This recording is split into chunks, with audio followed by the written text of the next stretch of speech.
Casuals FC. Now, Corinthians FC were founded in the late 1800s when the FA's top brass were sick of getting pumped by Scotland every time they played them. As a result, a man called Nicholas Lane Jackson set up an amateur side which would bring in the best players who could all play for the national side. And it worked.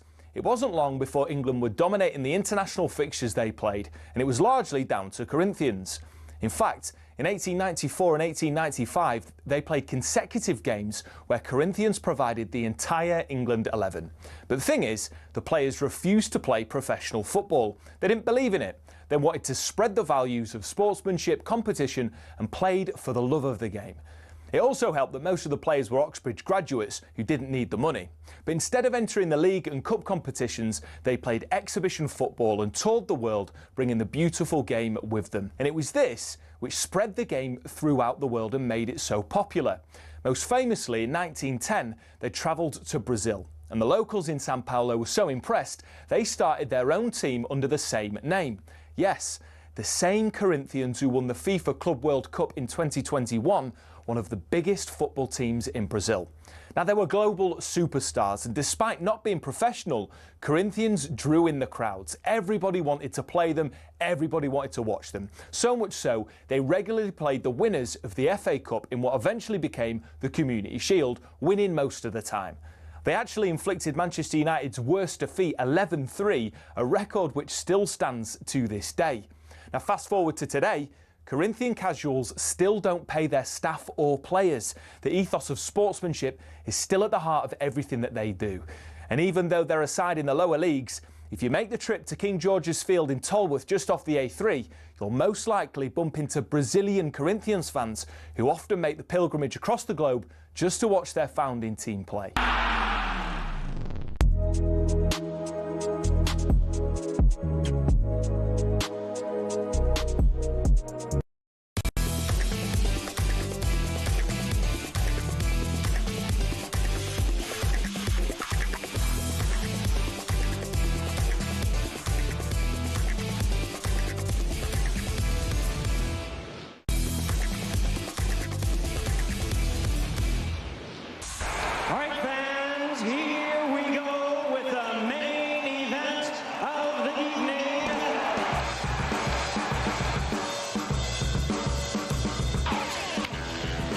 Good evening and welcome to the sports bar on talkSPORT. Jamie O'Hara. Him over there, Jason Cundy. Has anyone seen the moon launch? What's that, mate? What's going on with NASA? What are they doing? NASA, like Spurs, charlatans. Talking of Spurs, Roberto Zerbi has been speaking for the first time as gaffer. He says he's here for the long time. But let's focus on now. How does this man save Spurs' season? Didn't get to talk about it really last night because of England, but it is a big appointment. Spurs fans, what has he got to do from now until the end of the season? 03 717 22 33 as well. Manchester City putting pressure on Pep. Will he be at the club next season? For me, he's definitely there, but we want to know, if he was going to leave, what did the club do next? 03 717 22 33 We're going to be joined by Cundy's old mate Frank Sinclair as well. He's coming on the show. Get involved. Can't do it without you. 03 717 22 33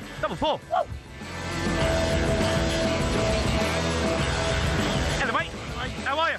I'm all good, thank you very much. Yep. How are you? Yeah, I'm right. How's the nugget? The napper is okay. It's fine. The itching is starting to die down. Yeah? Those that don't know, the hair transplant last Thursday. Everyone knows, mate. No, don't know. Everyone knows. There's not going to be some random listener now that's just tuning into the sport that doesn't know Jason Cundy. There might be someone listening to this going, oh, I didn't know Cundy had a hair transplant. If you didn't know, phone up now.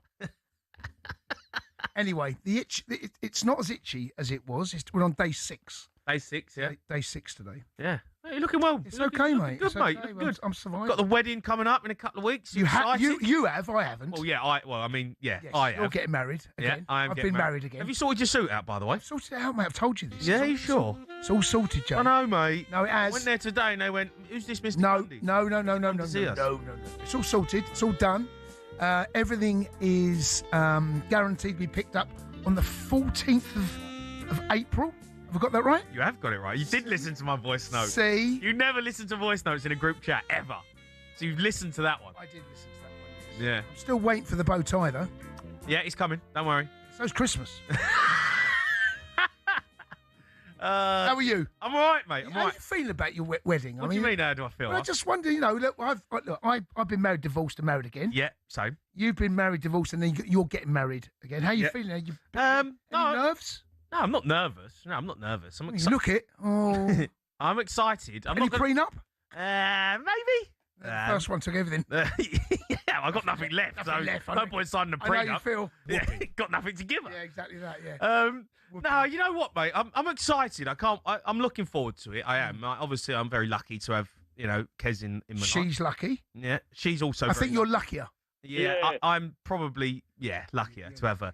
But you know what, mate? I have Yeah. to say, it's a bit of a joke, isn't it? Mm.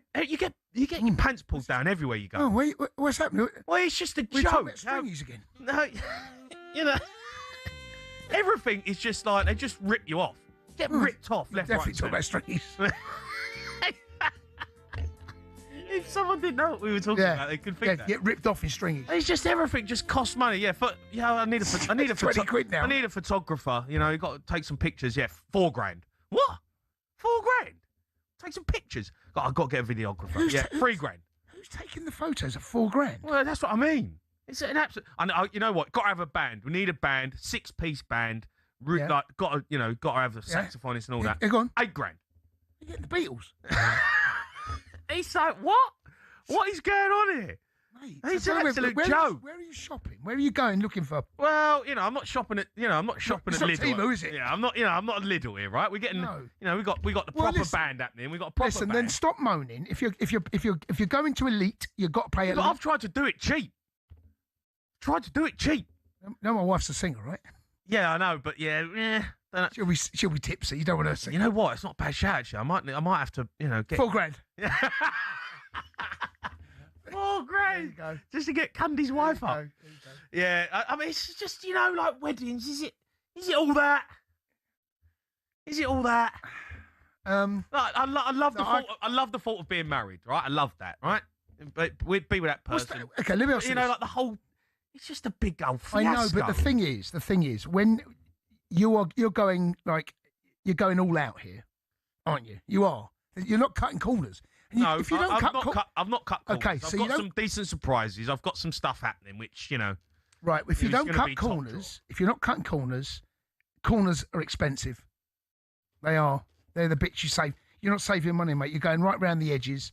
No. There's a lot of space for the corners. I've done it at my friend's place, who obviously I love, and he's gave me a right good deal. The Okay, most. well, then what are you moaning at? Oh, but that's one deal. One deal I've got. One deal. Well, maybe you should have put it out earlier on the sports bar. There's people listening to this thing. I could have done that for Jamie. Yeah, I know. I But looked after him. Sports bar prices. someone said, I'll do you a suit, a wedding suit. I said, we'll look after you. No, come. Go to Savile Row, come to my office, we'll sort you out. I'm going, all right, lovely. I said, what we thinking? Yeah. I said, when's the wedding? I said, well, in a couple of months. Oh, we have to get one quick then. I went, yeah. I said, how much? $3,000. I went, It's quick, mate. $3,000 It's quick. for a suit? You can get one in Moss Bros for 90 quid. He's like, come on, I don't know do what me to a say to you, favour. mate. I don't know what to say to you. It's just... Listen, I'm excited. I can't wait. We're having a great day. You're going to be there. I'm gonna be there with bells You're a on. groomsman. You're standing at the front, Jake, at the church. with hair. Doing it, with some sort of head. No, I'll be there. I'm I'll be excited. there. Yeah. I'm excited. I can't wait. mate. You've offered nothing so far, though. What do you want me to offer? I mean, you're a groomsman. You've offered absolutely nothing. You got my company. Is that? I bring the Ange mask. I want you to bring the head. I'm 100% bringing it, mate. Yeah, bring it. That'd be good fun. It's just who we are, mate. That'll be in some of the photos. Don't worry about that one. He's just. I hope my missus is not listening because I'm not a clown. She's been getting stressed out about it as well. Yeah, well, just leave it to Kez. She knows what she's doing. Just she's asked me questions like, do you want these? Do you want these flowers? Do you want this? Do you want? Just tell me how much it's going to cost. That's all I want to know. Well, don't tell you, because Yeah, but then I get bill, and then it's like, oh, here we go again. Flowers. flowers not cheap. $3,000. Flowers. No, Everything. Everything for a wedding. Minimum $3,000. There's always like 3 zeros Yeah, everywhere. $3,000. What? Yeah, what are you on about? Food. $10,000. Anyway, let's move. I can't wait to eat all the food and You best eat smell all it. the flowers. Right, we didn't get a chance to touch on it. Talking about Spurs, Tottenham shared a video. Their new head coach, Roberto De Zerbi, speaking for the first time. Spurs boss on their socials. Here's what he had to say. Hello, all Tottenham fans. I'm very happy to stay here with you. For me, is a very honor and very proud to be your coach. I want to give my best. I want to stay for a long time in this big club. See you soon. Look, obviously, Roberto De Zerbi's come in, Jace. It is a good appointment, I think. No, I agree with you. It's a good appointment. I mean, I'm not sure what that video does. He's a bit clumsy. It's not his native tongue. Look, It's been clumsy. well, the way he was worded, I feel a bit for him because he has now been parachuted in to one of the biggest rescue jobs in terms of big clubs in the Premier League ever. I know that Villa have been relegated. I know Newcastle have, and I know. Do you think this is the biggest? If you get relegated, in terms of what's considered the relegation, this will be the biggest relegation ever in Premier League history. Yeah. And I think, okay, Aston Villa fans will be, no, we're the biggest side to get relegated. Yeah. Which they, in terms of European trophies, Villa are a big club, I get it. they're an enormous club, right? Newcastle and Leeds. Leeds were when I grew up. Newcastle, where they're not a big club. They think they are, but they're not a big club. But in terms of what we're talking about in current Premier League standards since 1992, this will be the biggest shock relegation, I think, ever. Well, he's got 7 games, right? What I would have liked of him say, I get it, is, in terms of he wants to keep it short and sweet. What I would have liked him to say is, I know what my job is. We come in, 7 games, and then we build for next season. I'm here for the long run. I've signed a 5-year deal. Yeah, regardless of what happens, I'm here for the long haul. But my first mission is to come in, 7 games. We know the predicament we're in, and we're going to go and get the points to stay in the league. That's what I would have liked him to say, but I know he knows that. Yeah, but that's what I mean. It was a bit clumsy. It didn't feel. Look, no one's going to care about that video if you stay up, right? And no one cares about if you go down. That video is out for the fans. He sat in front there. He didn't look comfortable. Mate, he's got 7 games. 2 wins, you stay up. Do you think that's all we need? 2 wins and a draw should be enough, I think. So 7 points. Yeah, I think so. I think so. Agree. I tend to agree. I think so. I can't see 2 wins and a draw keeps you up, right? So he's got to get. He has to pick up. I mean, he's got to win even 50% then. Well, you got Sunderland away first game. Here's a question for you and all the Spurs fans out there. Go on. How do you think he's going to set up or line up? So 4-2-3-1, 4-3-3. That's what he tended to do at Brighton. Okay. Yeah. And he liked a high press, high energy, right? Yeah. Do you think he'll do that? Because that high press, and he has such little time in which to get his message across to everyone, not just some of the players that have been international duty, to get it across. And it's when you high press, when you see it work, that takes weeks on the training ground. Yeah. Someone goes, there's a trigger, there's a... Is it that hard, though, Joe? I know you say it takes weeks, right? And I get... Tactics can take weeks and you implement a side because you've got to learn each other's attributes. But these players know each other's attributes, right? They've been playing with each other all season. So I get he's got to come in and put his philosophy across. But come on, we're talking about international football players here. If a manager tells you something 3 or 4 times in training, you know what you're doing. You know what you've got to go and do. Yeah, but then there's... he's not going to come in and, trying to be like Amorim and play a 3-4-3. He's going to come in and keep it pretty simple. Right, 4-2-3-1 is what I think he should go with. That's where I think his first protocol will be, is to stick to that and work on that for 7 games. And you say press, to press together. I mean, that's not. I don't think make the pitch small when you press. So get everyone together, hunt impact. 3 or 4 of you go press as a team. When the ball goes sideways, when it one pass sideways, second pass sideways, you all go and press. I mean, that for me is. That's basic. Yeah, but that's basic pressing philosophy for any team. Fine, but you're up against Reggie Labrie, who's been there since pre-season, who has been working with this squad up against teams that are going to press. And then you're working against how they will set up against a press. So Reggie Labrie's had 10 months, 11 months doing whatever he's been there, right? No, I get doing this. Yeah. So in the Premier League, that is, of course. Yeah. And it's all well and good saying how you set up without the ball, but it's how other teams set up with the ball. It does take time. The perfect press, there is no such thing as a perfect press. It depends on how the opposition, if they have an extra touch or they don't release the ball early, even a millisecond, and the ball goes back and it's under hit, that's when the press works. But of course. Isn't that easy to implement? Isn't it easy to say? Yeah, someone has a bad touch in midfield, we press. Yeah. If they go backwards or sideways, we press. What if they pass through you?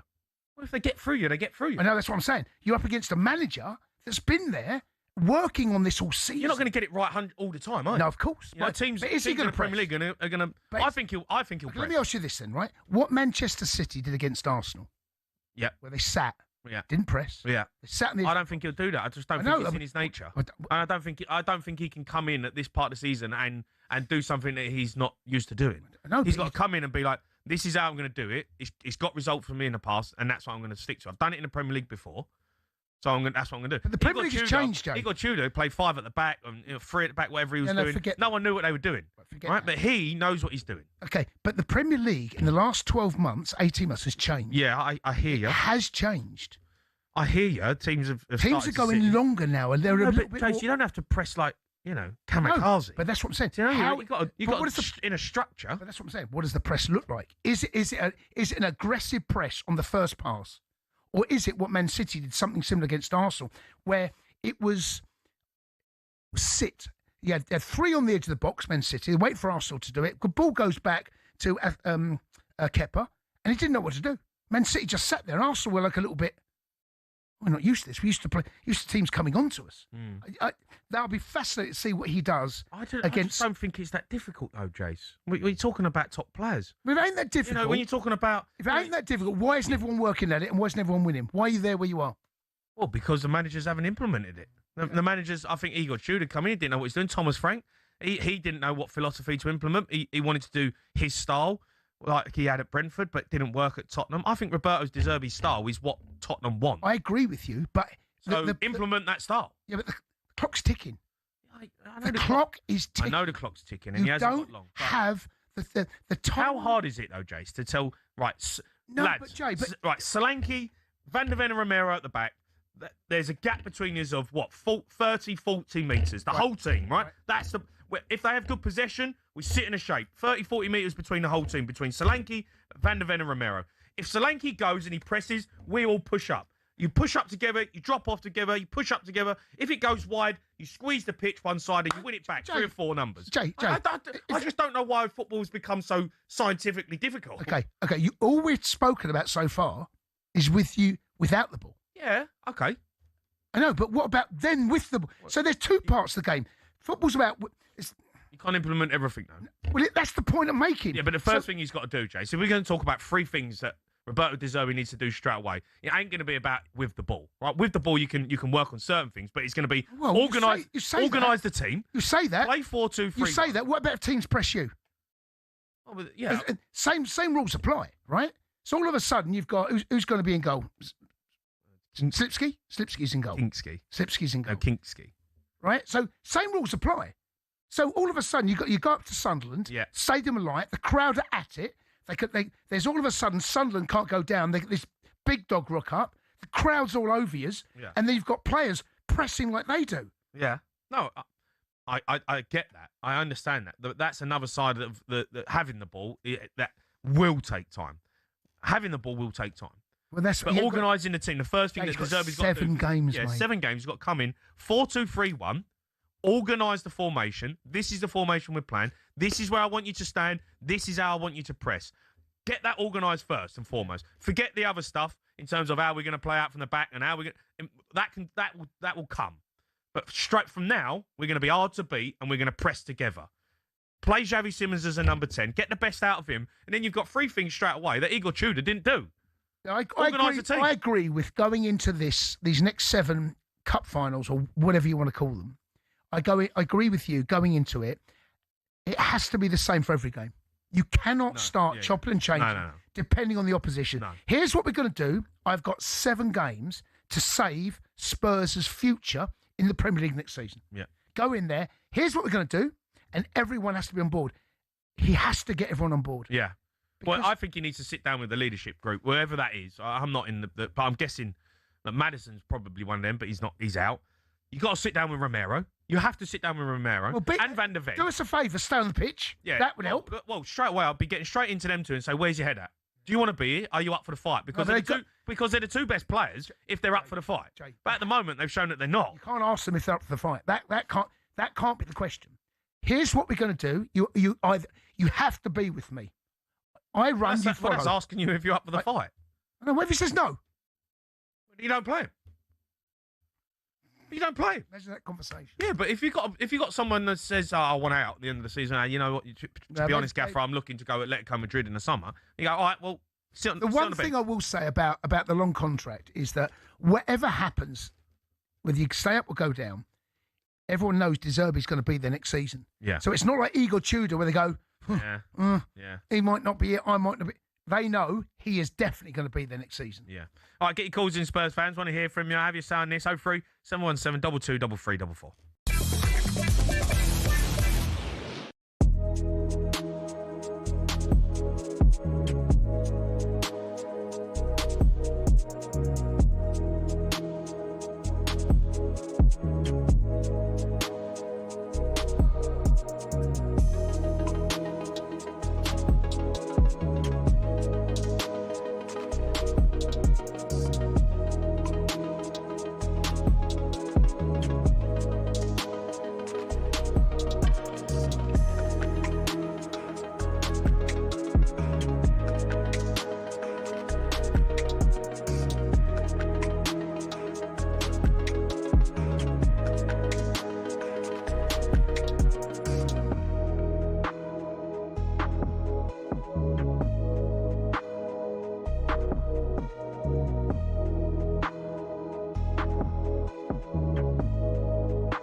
Tottenham Hotspur have appointed Roberto De Zerbi as their new head coach. It is a 5-year deal. De Zerbi will become one of the best paid coaches in the Premier League, and he will receive a huge survival bonus if he keeps them up. Spurs were reluctant to include any relegation clause in De Zerbi's contract, in part because of the message it would send to the players. So there ain't no clause in there. His first game in charge will be away to Sunderland on April the 12th. Thereafter, at home to Brighton, away to Wolves and Villa, at home to Leeds, away to Chelsea, and at home to Everton. And the sporting director, Johan Lang, says De Zerbi was always the club's first choice. Simon, we've spoken about this, and now it's happened. Is this going to be a match made in heaven or hell? Well, I mean, ultimately for Spurs, if they avoid relegation, as a result of the decisions that he makes, initially it'll be a match made in heaven. I mean, I judge him by his conduct in previous instances, and I always make the observation that if someone shows you what they are, believe them.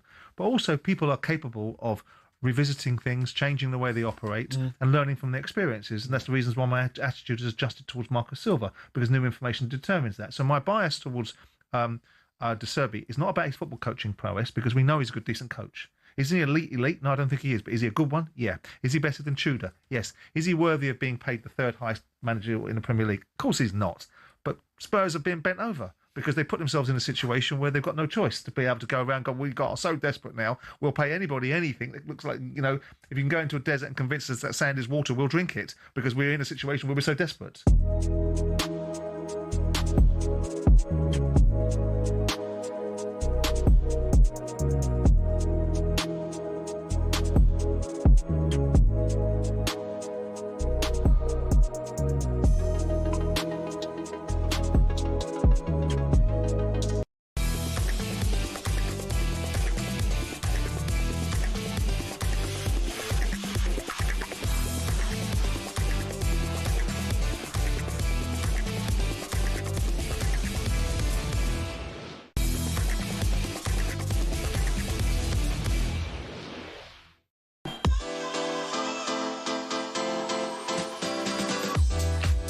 You are listening to the Sports Bar and talkSPORT. Me, Jamie O'Hara, Jason Cundy. Still to come, we want to know who are the top 3 Premier League managers of all time after Manchester City asked Pep if he will be at the club next season. So if he leaves, they'll have to think about another option. But who are the top 3?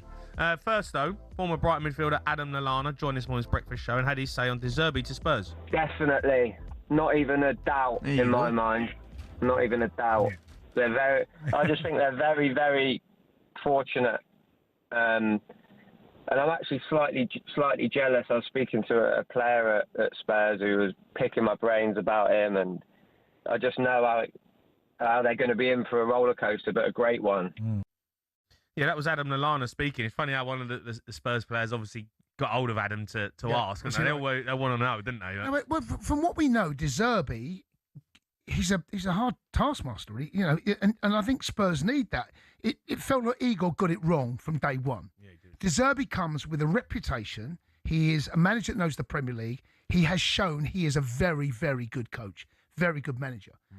But he's got to do it now. There's no. I think he lost his first 5 games. I mean, but... can't do that, mate. If he does that, you're down. That can't happen, and I don't think they will. I still think you'll stay up. I've been saying this for a long. I think you'll stay up. I don't know who's going to go down, but I just can't see Spurs going down, mate. I just can't see it. Well, I feel a lot better with Roberto De Zerbi in charge. That's for sure. But obviously, I think the Brighton players. Speaking to Brighton fans as well, they loved him. They loved him, and the players did. The players loved him. The fans. He was the perfect fit at that particular time. Things run their course, and as they so often do in football now. Mate, he has got to come in and he has got to make sure results happen from whistle one, performances whistle one. You cannot have those tepid, pathetic performances for sometimes 45, 60, 70 minutes. Can't have them. No. Because if that happens, you're down. Now let's go to Declan. He's a Spurs fan. Right, Dec? All right, Dec. Yes, boys. How you getting on? All right, mate. All right, Dec. De Zerbi's in. We haven't really had too much to talk about it, but what's your take on him? Simply put, right man, wrong time. Who is the right man now, then? No. Right man. Like, De Zerbi's the right man, I think. Yeah. I just feel maybe it's a little bit too late. Look, I hope he can work magic. He's got to the 12th to get the boys drilled on the training pitch. But I just feel the board, he should have come in when either Igor was, or I reckon, personally, I think it should have been done at the 1st of January or the 2nd of January after. He wasn't available then, under Frank. He wasn't available. He was at Marseille then. He was available in February though, wasn't he? If I'm right in saying. Yeah, but apparently he didn't want the job. He didn't want the job at that time. I know, but so you can ask the question. I mean, they come out and said that they tried to get him in the summer, but it couldn't happen. I thought if you're referring to what Lange was saying? Yeah. Or Langer. I think he was saying he was the top target for the summer coming up. That's what I think his wording was meant to be. Because if he's turned around and saying, he was our top target last summer, that's more egg in the face of both Vinay and Lange. But back to De Zerbi, I just pray with the way he comes in, with his attitude, with his approach to the game, with his approach to lackluster players, boys he doesn't think are doing the job right, the way he approaches it and guns at them and says, look, you're not good enough, get out. Yeah, everyone gets this narrative of you see one thing on a training field with a player and that's all of a sudden he's like that when he walks through the door. He's been at Marseille for a long period of time and there's certain and when you get to that level, when he's fighting for Champions League and playing at a level, then you're going to demand standards out of your players. The guy's not an idiot, Beck. He's not going to come in and just start digging out the players on day one, is he? He's going to come in and get the boys on. He's a top manager. He knows 100%. The league. He's going to try and get these players on side. You say it's the right man at the wrong time. Well, this has to be the right time because it's now. He's got 7 games, and hopefully we stay up, and then you get a long reign out of him, hopefully. But I think this is the opportunity for him to. This was the perfect man for now. I think as a Spurs fan, I think who better. Yeah, no, I agree with the sentiment. 100% agree with you there, Jamie. I'm just the way I look at it. Does he have enough time? I hope he does, and I hope it's not the wrong timing. I don't know whether the players have it in them, like from what we've seen over the last 18 months. Yeah, well, I mean there is that. Do you know what I mean? Well, yeah, but that's on the players. Trying to change that. That's on the players. 100%. But his job is to come in and turn this squad around in 7 games and get results straight off the bat. So, but whoever comes in, this is not ideal. This is a red Adair. This is come in, save our soul, save the future of Spurs if you get relegated, you don't know when you're going to come back. There's no guarantees. That Championship is a tough league. Ask Leeds fans about that. It's a tough league to come out of. He has come into a situation that is desperate.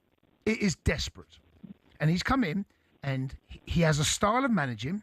He cannot change his style of managing. The players have to adapt. As I said to Jazz a second ago, the one thing that the players will be very much aware of, he will be here next season, whether you stay up or go down. And that, I think, will carry clout. Yeah, I agree with that. I think that's because there was rumours about a release clause for the relegation, but if they've been able to negotiate that out and get him to commit properly as the contract looks to be, and as you've mentioned, 100% is huge. It's huge. Like, I think it is, again, a mentality thing. Yeah. Helps the players, helps the squad, and also helps potential future players coming in that are looking at us going, well, hold on a second. He's putting his, he's sticking his flag in the sand and going, no, this is where I'm going to be. Someone's got to do it. Someone's got to do it. This can't carry 100%. On. This has been going on for years. This is not a new thing. You float the relegation last. It's 100%. This is a situation you Spurs fans have found yourselves in. Now you're not only looking over your shoulder, you are in grave danger of getting relegated. He comes in now. There is no time. Do you remember? Remembers Pulp Fiction, right? Right. Remember Pulp Fiction? Remember the wolf? I've never really watched it. Right. The wolf comes in. Right. Yeah. Go on. Right. The wolf comes in, and you've got Vincent. Right. Remember Vincent? I haven't watched Pulp Fiction. You just said you. No, I've never really watched it. You got Samuel L. Jackson and Vincent, right? Yeah. And some guy gets shot in the back. Some guy gets shot in the back of the car, right? Right. Okay. And he's got and then it happens, right? And they take it round, right, to Tarantino's house, right? Right. Take it. No, this is true. This is true. So anyone listening that knows what happened in Pulp Fiction, right? See, right? So they go round. You're not convinced with this analogy. No, hold on.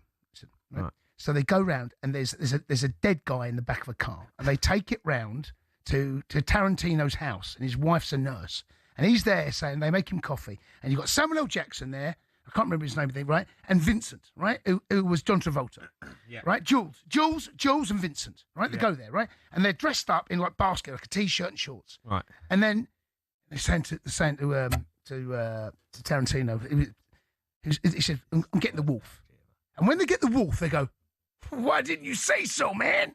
Yeah. You get the wolf. Wolf comes in. The way he spoke to Vincent and Jules is the way De Zerbi's got to go in and speak to those Spurs players. How did he speak to them? What did he say? Basically saying, listen, I can't say because there's some seriously bad language. Okay. Say please. I can't say that again. But anyone listening to this knows he's got to go in and say, do this, do this, do this, do this, do that. Don't ask questions. Do it, and do it quickly. Pretty please, with flowers on top. Okay. I think that's what he says, something like that. Right. Okay. So go and do that, and then De Zerbi basically is the wolf. Okay. I mean, this is a biggest load of guff. No, it's not. Go and watch the Pulp. Anyone that's watched Pulp Fiction knows exactly what I'm talking about. Basically, De Zerbi is the wolf. Okay. All right? Brilliant. Keep your calls coming in. You can have your sound Spurs. We're also taking a look. Harvey Keitel plays the wolf. Pep Guardiola has reportedly been asked by Manchester City what he's doing next season. Man City fans, you can have your say on that. Plus, who is the greatest free managers in Premier League history? 03 717 22 33 Bruce Willis is in as well.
Tuchel was asked about Arsenal's 10 international withdrawals, including Rice and Saka. He admitted he understood the look of it, unquote, but defended his England duo over their injury issues, revealing Rice has been playing, quotes, at 70% for some time because of his continued discomfort.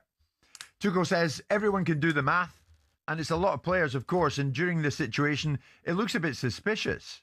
He says, I understand the look of it. I still have 100% trust in the honesty of Saka and Declan. We did medical tests. I saw them. I've no reason to believe that Declan is not honest with me. I've no reason to believe Bukayo is not honest. Asked specifically which injury Rice was nursing, Tuchel said, I'm not sure if I want to give it away. I think Arsenal wouldn't be happy if I gave it away. But he feels a discomfort for a while. He's playing through it. Tuchel said it was up to Arsenal, Danny, to decide for themselves how much risk they're taking by playing Rice. And he added, I'm not willing to take this risk for my key player. I mean, at the business end of the season, and this is where we're at, do these situations call for a common sense approach from international managers like Tuchel? Yeah, common sense sounds, I think it makes absolute sense that if he's got one of his best players saying they're not quite fully fit, go and rest up, go back to your club. I think that's he's looking after himself, he's looking after his squad, he's doing the right thing by the player.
talkSPORT, me, James O'Hara, Jason Cundy, taking more of your Spurs calls on Zerbi. I just watched the Pulp Fiction Yeah, clip when the Wolf turns up, mate. Yeah, it's not a bad analogy, actually. Wolf rocks up. He ain't playing games. The clock's ticking. Bonnie's out for work, right? He's got to clear up. There's all sorts going on in the back of the car. Do what I need to do and do it. And then Vincent says, please, to be nice. And he's like, no, do it. Yeah. Get results, do it. Get it done. All right, first, talkSPORT understands Manchester City have formally asked Pep Guardiola whether he plans to see out his contract. His current deal is currently up in 2027. There's been rumours they could end it sooner. Maresca, Company and Alonso have all been seen as potential successors for Pep, Jason. What did you make of that news when you heard it? Because I just don't see a Man City without Pep Guardiola. No, but no one's going to stay there forever. He's got 15 months left on his contract, something like 16 months left on his contract, something like that. And he has been in this situation before, from what I can remember. He has been incredibly. This is the longest, I believe, he's ever served a club. Yeah. Obviously, he loves it at City. He's created history at that football club. Yeah. Which is something a manager loves to do, create history at a club.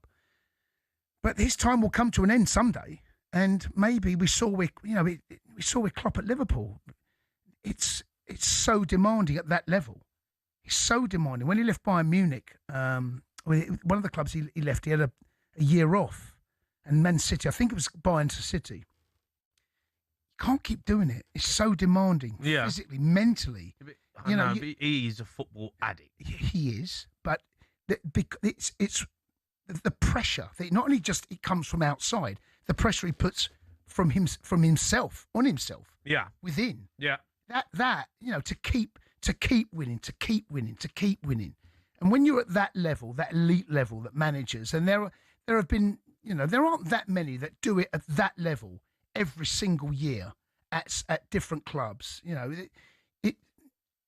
then, if things don't work out, I mean, We saw what happened last season with City. You know, they had a terrible run. And somehow they managed to claw it around. They made a few signings in January. You just don't know, mate. You don't know what's going inside his head. You've got no idea. And there will come a point where he will need to take a step back. The modern game, more than any other time in football history, there is nothing like it now. And Klopp showed that, you know, I've achieved what I can achieve. Can I do any more? No, I need to step. I think Klopp is going to end up managing again. Maybe. And you know, football is a drug. It is. Whether you manage, whether you play. I mean, what do you do if you come out the game? Where he's managed to stay inside the game indirectly, but you don't have that day-to-day involvement with players affecting games, working on the training ground. I don't know. You can't get Saturday, you can't beat it. Right, but there must come a point at this level where you do question, and also his family, the commitment he has given to Man City over the last 9 years. That's pretty outstanding actually at this level. Yeah, no, I mean it's outrageous what he's done. 6 Premier League titles he's won. It's 9 years, isn't it? 9 or is it coming up for 10? I'm not sure, but he's been there a while. We're close. In terms of greatest Premier League managers, because if he does leave, he will go down as one of the greats. Yes. What's your top 3? Sir Alex, Pep, and Jose for me. What? They're Jose Mourinho? Yeah. What do you mean, Jose Mourinho? Not Arsene Wenger? Arsene Wenger was in the conversation. Oh, you're putting Jose in there? Yeah, of course I'm putting Jose in there. 5.5 years, three Premier Leagues. Arsene Wenger had Premier League all-time manager. 22 years he was there, Arsene Wenger. Won 3. Jose 5.5, won 3. I mean, in terms of Sir Alex, because he was there. Sir Alex is no question, right? He's the Don. He is the Don. Yeah. Right, he's the Don. Yeah. Pep's number 2. Can't argue because it's longevity as well. How long's he been there, Pep? Is it 9 or 10 years? I think I'm right in saying that. If it's not 9, it's coming up for 10. 26. Okay, so 10 years he's got. Okay. Yeah. He's won 6 Premier Leagues. Yeah. Come on. That's... Yeah, no, but Arsene Wenger changed football. Oh, he did? Arsene Wenger, when he come to the Premier League, he revolutionised the game. He completely changed the way we play now, the way the Premier League is, what it's become. Really and truthfully, was down to Arsene Wenger. Without question, because Arsene Wenger changed the attitude. So I remember Arsene Wenger used to come in, used to get the players coming in on a Sunday for a warm down, right? And I was at Ipswich at the time. All of a sudden, I was at George Berry. He's got us coming in for a warm down on a Sunday. What's all this about? Arsene Wenger started it. Yeah. So I drive from London up to Ipswich for a warm down. Yeah, but he did. He revolutionised the game. He changed the way that athletes... Yeah, but fans don't care about that. Yeah, but if you're talking about a Premier League great, if you're talking about the all-time Premier League managers, the first thing that comes in your head is Sir Alex, all right? Yeah, Pep, Jose Mourinho, I go... Jose Mourinho? Got sacked. If he was at Chelsea, mate. Arsene Wenger, if he was at Chelsea, would not have survived 22 years. No chance. No chance, mate. He'd have probably, under Abramovich, it's like, you got 2 years, give me a title, off you pop. And that's what happened. Jose Mourinho was there 5.5 years. 3 titles. Yeah, but to have longevity in the game, you don't see it anymore, right? It's hardly... Pep's one of the only ones, right? At the highest level. Yep. To have that, Arsene Wenger, right? For me, I look at Arsene Wenger and I think of what he did for the game, what he did for Arsenal, where he took that football club, the stature of that football club, how big it is now, is down to Arsene Wenger. Who cares? That's an Arsenal thing. You're talking about a Premier League great. Arsene Wenger is a Premier League great. He's not in the top 3. He can't be in the top 3. 3 titles in 22 years. Mate, that's poor. Come on. If Arteta does that, Arsenal fans will be phoning up moaning. They will. Let's do the maths. He wins a Premier League title this year. Yeah. Okay? That's 1 in 5, yeah. It's 1 in 7 or 6, whatever it is. I don't know how many he's here. 1 in 6. If he wins another 2 for the next 15 years, whatever it might be. Don't know, mate. He ain't surviving. Well, Liverpool won. Well, no. Yeah. Liverpool won how many? 2? They won 2. I know, but Liverpool fans will say Jurgen Klopp's the greatest manager ever. Won 1. He won. Yeah, he won 1 Premier League title. Yeah, that's not good enough. You cannot be a Premier League great and win 1 title. You cannot be a Premier League great of 22 years at one club and win 3 titles. Oh, so you're telling me Arsene Wenger's not great? No, he's great. He's not in the top 3. He's in the top 4. The top 4. Just misses out, mate. No, I'm not having that. Just misses out, I'm mate. not having that. He just misses out. I'm not having Jose Mourinho. He misses out. Jose Mourinho. I'm not having it. Oh, come off it. 5.5 years, 3 titles. Yeah, because you bought the league. Oh, who doesn't? Well, Arsenal didn't. Okay, Pep. Well, Pep, you could argue, as you know, he's spent some money, of course. But he's won 6. He's won 6 of course, in 9. So, you know, they might have bought some of it. I'm having Pep in Jose Mourinho, when he come in at Chelsea, they were just splashing cash. He spent £1 billion when no one ever spent £1 billion before ever. Here's what happened. You can't say he's a Premier League great when you had the best team. He's in the top 3 of Premier League managers in the Premier League ever. That's not up for debate. I'm surprised you're even at me. I disagree. So Arsene Wenger's above Jose? Yeah, for me, he is, yeah. In terms he of won 3 in 22. He built a football club. Who cares? We're not talking about what he did for Arsenal. Well done. Well done. That doesn't make him one of the best managers in the Premier League in terms of the top 3. All right, well, look, you can have your say on that. Give us a call, 03717 22 3344.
I wanted to talk about Marc Cucurella, actually, because twice in 2 days he's hit the headlines.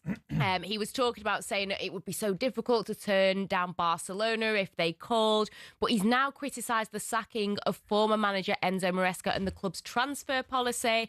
On the sacking, he said, the moment Enzo Maresca left, it had a big impact on us. If you asked me, I would not have made this decision. Not positive if you're Liam Rosenior reading that, is it? I don't know what's going on at Chelsea, my former club. There's a few players now, isn't there? Cole Palmer's been linked to a move. We've got Cucurella, obviously Enzo Fernandez with Real Madrid. Well, let's get it right, okay? And Ali, jump in on this. You've been a manager. One of your Rangers players, you know, is quite vocal about he'd love a move and the previous manager was better than you. How are you going to react to that? Oh, he's getting the curly finger. Yeah, come here, you. Office. Oh, he's getting the curly finger. I need a word with you. Sit down there. It's got it. Wouldn't do it, would you? No. I think it's disrespectful. Absolutely. Right. I think it's disrespectful. I really do. I mean, you don't want the manager coming in and saying, right, I'm going to get rid of him straight away when I come in. That you can't have it that way either. There has to be a mutual respect, right? Yeah. Now, I don't know how the questions came about. It happens all the time. Yeah. Particularly in international breaks, right? Yeah, they go away and they exactly. And he's maybe sat down at a press conference and been talking about the game, and then somebody's went, right, bang, have some of this. And they're not, I'm saying they're not smart enough. They should just go, look, I'm here on international duty. I don't want to be talking about Chelsea. I'll talk to you about my national team. That's the easy answer. That's the get out. I'll talk to you about Chelsea the couple of days before my next cup game, my next league game. But I'm here on international duty, and here's how it is.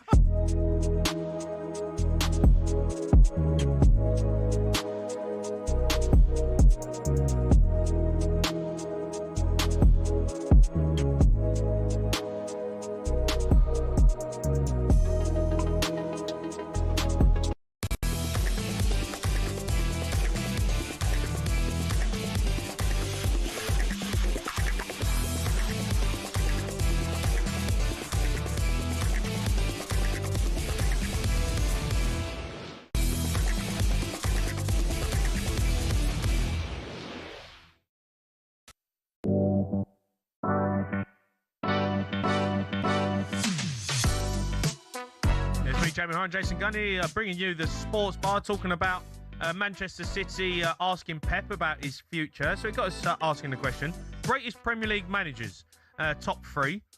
Sir Alex Ferguson, I had as number 1. So did Jace. Pep Guardiola as number 2, 6 titles. And then after that, bit of a debate. Arsene Wenger, Jose Mourinho, Jurgen Klopp, any others out there? I said Arsene Wenger. Cundy's not having it. No, he's not having it. He's in the top 4. He can't get in top 3. I disagree. He's knocking on the door. He ain't. Jose's not letting him in. Pep's not letting him in. Sir Alex. Let's go to Chris. He's an Arsenal fan. All right, Chris. All right, Chris. Hello, gents. You all right? Yeah, I'm all right. Look, I think Cundy's being a bit disrespectful to what Arsene Wenger done for Premier League football. I think Jason's very knowledgeable. I know he's a wind-up, but he is extremely knowledgeable, and I listen to you guys every night. I've done for years. There's a but, though. That's the most ridiculous comment I've ever heard from him. Jose Mourinho won 3 Premier League titles. He also got sacked 4 times. He was a brilliant manager, don't get me wrong, but I'm not talking about what Arsene Wenger did for the Premier League. He revolutionised the dietary requirements from players. He revolutionised transfer dealings. He was buying kids for £500,000. I think Colo Torre cost him about 75 grand. No one ever heard of Patrick Vieira. When we spoke before, I mentioned Emmanuel Petit was a left back. He bought a 17-year-old Nicolas Anelka for £500,000. Won the double. 2 years later, sold him for 23 million. Bought Thierry Henry, who couldn't hit a barn door at Juventus, and turned him into the greatest Premier League player ever, and built a training ground. You know, when we didn't win the league, we come second. Jose went out to Roman and said, Roman, he's the best player in the world. I'll have him, and I'll have him, and I'll have him, I'll have him. Yeah, motivation, brilliant. And obviously John Terry loves him, and he's done very well. But to have him over Arsene Wenger, I think is ridiculous. Right, so basically you said he's a nutritionist, he's an agent, and he's a construction worker. Well, how's that helped anyone else other than Arsenal? That's very horrible. No, but you said he changed, and you're right, he did. He did change things, and we've acknowledged that. The fact that he brought in Anelka for £500,000 and sold him for whatever he did and built a training ground, that's not got nothing to do with the Premier League. That's to do with Arsenal. You've got your rose-tinted spectacles on. Then you're talking about... I haven't. Yes, you have. How has this helped the Premier League? Well, how does Jose Mourinho winning 3 Premier League titles help the Premier League? 5.5 years. Yeah, but how does that help the Premier League? No, we're not talking about helping the Premier League. You are. You just said it. No. I'm saying you are. I'm not saying Jose helped the Premier League. I'm talking about the best managers in the Premier League. You're somehow using this as an argument to say because Arsene Wenger turned into a nutritionist and was an agent, and turned out to be a construction worker building a new stadium, that's got nothing to do with being a good manager.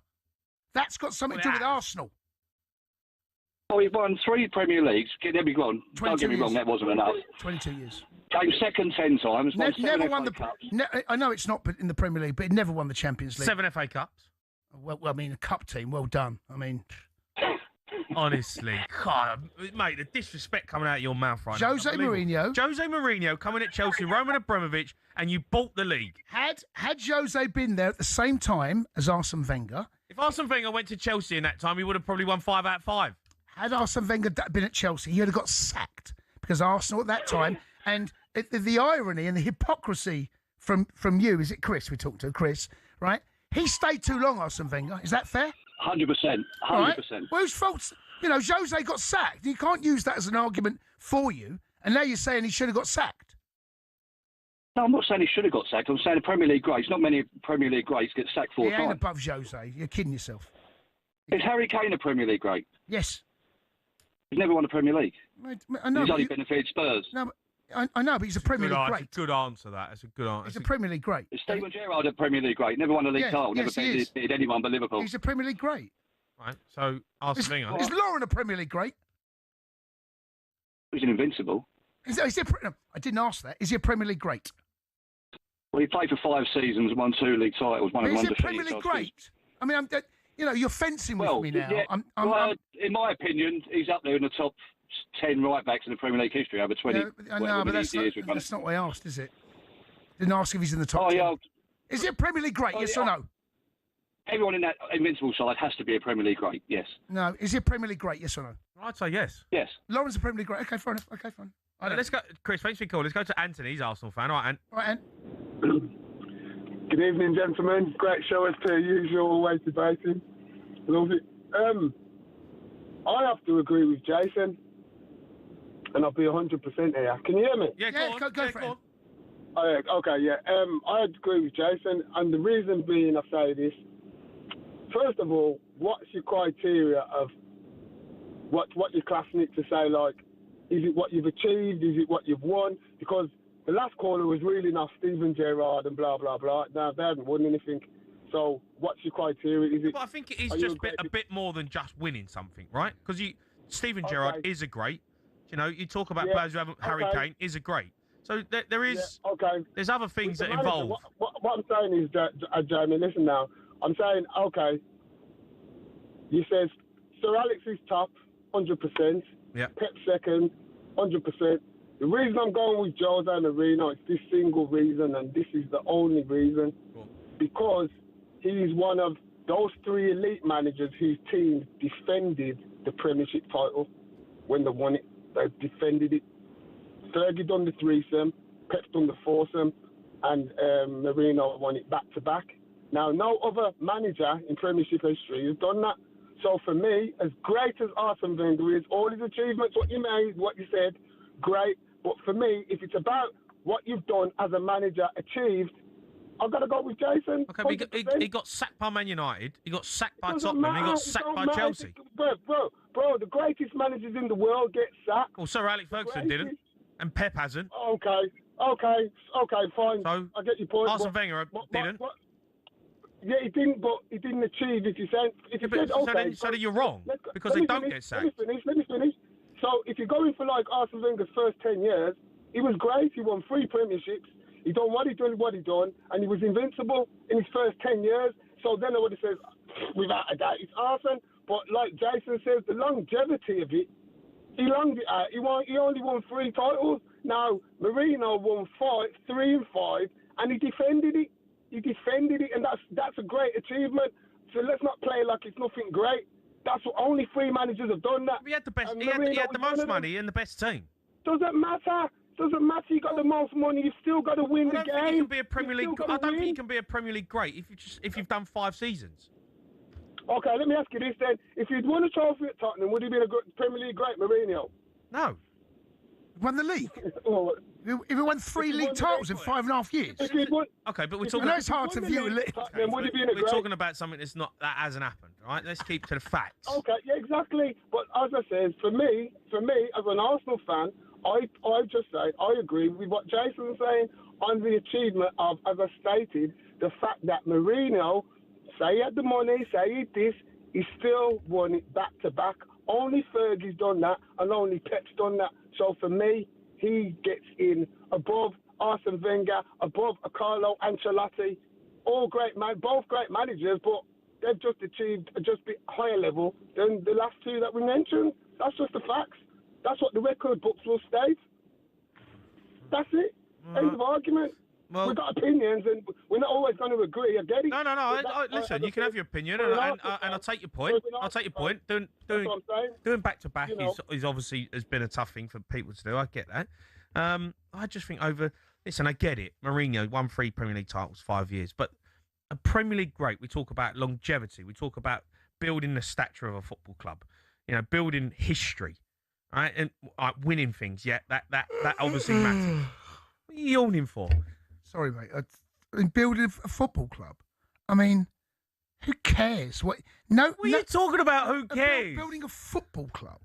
How? Well, that is part and parcel of being a legend at a football club. Jack Walker, right? He built Blackburn. He put Is he one of the greatest chairmen ever in Premier League history? Is that what we're saying? Was this where we want to go? Jack Walker took Blackburn to win the Premier League. I mean, but we're not talking about Jack Walker here, are we? We're talking about managers. Claudio Ranieri managed Leicester. Yeah. He was there, 2 seasons? Yeah. Is he a Premier League great? I'm going to be facetious here, but he was there 2 seasons, 2.5, something like that. Won Premier League. Arsene Wenger, 22, just won 2 more than him. You hurt. I mean, I can't believe I'm on Arsenal's side here. And I'm being slightly. Yeah, no, you're being an idiot. I'm being an idiot. Yeah, you're being exactly what you do. But I'm just I'm dumbing it down because any Arsenal fan listening to this, deep down, this is going to cut. Jose Mourinho was twice the manager Arsene Wenger was. Oh, you can't say that. He was. You can't say that. But I'll tell you what. Sorry, mate, you can't say that. Okay, he was there. You can have your opinion on what he's won. You can't say he's twice. If he was there 11 years, he'd have won 6 Premier League. I would have much rather watched an Arsene Wenger team than a Jose Mourinho. Okay, that's a different argument. Now that is a different. Don't say he's twice the manager. No, he's twice because In fact, do you know what it is? He's actually 3.5 times the manager. So he was there 5.5 years. So if he was there... Yeah, and Jose Mourinho, he got sacked and then went off and done his own thing, which is fine. Arsene Wenger... And come back and win the Premier League again. Arsene Wenger should have dipped when he had the opportunity. He come back. Real Madrid. Arsene Wenger was there. Come back and win it again. Yeah, but Arsene Wenger was loyal to Arsenal Football Club and build what he wanted to build there. If Arsene Wenger really, he could have walked away from Arsenal when he... Why didn't he then? Why didn't he push? Was loyal. Oh, loyal. So where'd that get Arsenal? Arsenal fans were protesting against the board and wanted Wenger out 2 years before he left. Wenger out. Their banners up. The hypocrisy from these gooners. Hypocrisy. And there's going to be gooners on here. Were you there that day that we wanted Wenger out? No, I weren't there. Yes, you bloody were. All right, you can have your say on this. Cundy's old mate Frank Sinclair's coming on. We'll ask him as well. 03 717 22 33 44.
We know the bulk of his squad, don't we?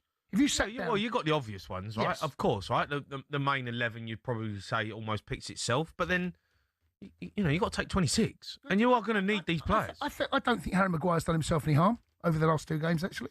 The number 10 position for me is scary fault. That is not... Well... Has Cole Palmer done enough in this England, in the last 2 camps to warrant being on the plane? This is what annoys me about you. Why the last... It's not just these last 2 games. It's the last year. Well, he ain't played. So for England, I'm talking about. Yeah, but he's hardly played for Chelsea. The last year, that's what Thomas Tuchel will look at. Not just Cole Palmer, all of them. It's not just the last 2 games. If you take the last 2 games... Yeah, but Cole Palmer needed to turn up for England this 2 camps and stake his claim. Yeah, and he hasn't. Well, he hasn't done enough. None of them have. I mean, there are 1 or 2 players you look at and think... I think, in all honesty, as I mentioned, Harry Maguire, I don't think's done himself any harm. I think Garner's done himself any harm. Are we going to go to a World Cup with Harry Maguire and Jordan Henderson? We might do, yeah. I mean, we're going on like we're favourites, right? Honestly. Who says we're favourites? Well, everyone likes to think we are. Everyone likes to think we are. It's all about what you do when you... I've seen so many of this. I can go back over managers over the last 20 years where this same conversation comes around. None of this matters, right? You want to go into it in a positive mood. And Stuart Pearce summed it up. This is a reality check, okay? We're a good team. We can be a very, very good team. We're not a brilliant team. But it's about getting to the USA. The 2 warm-up games... We should be a brilliant team.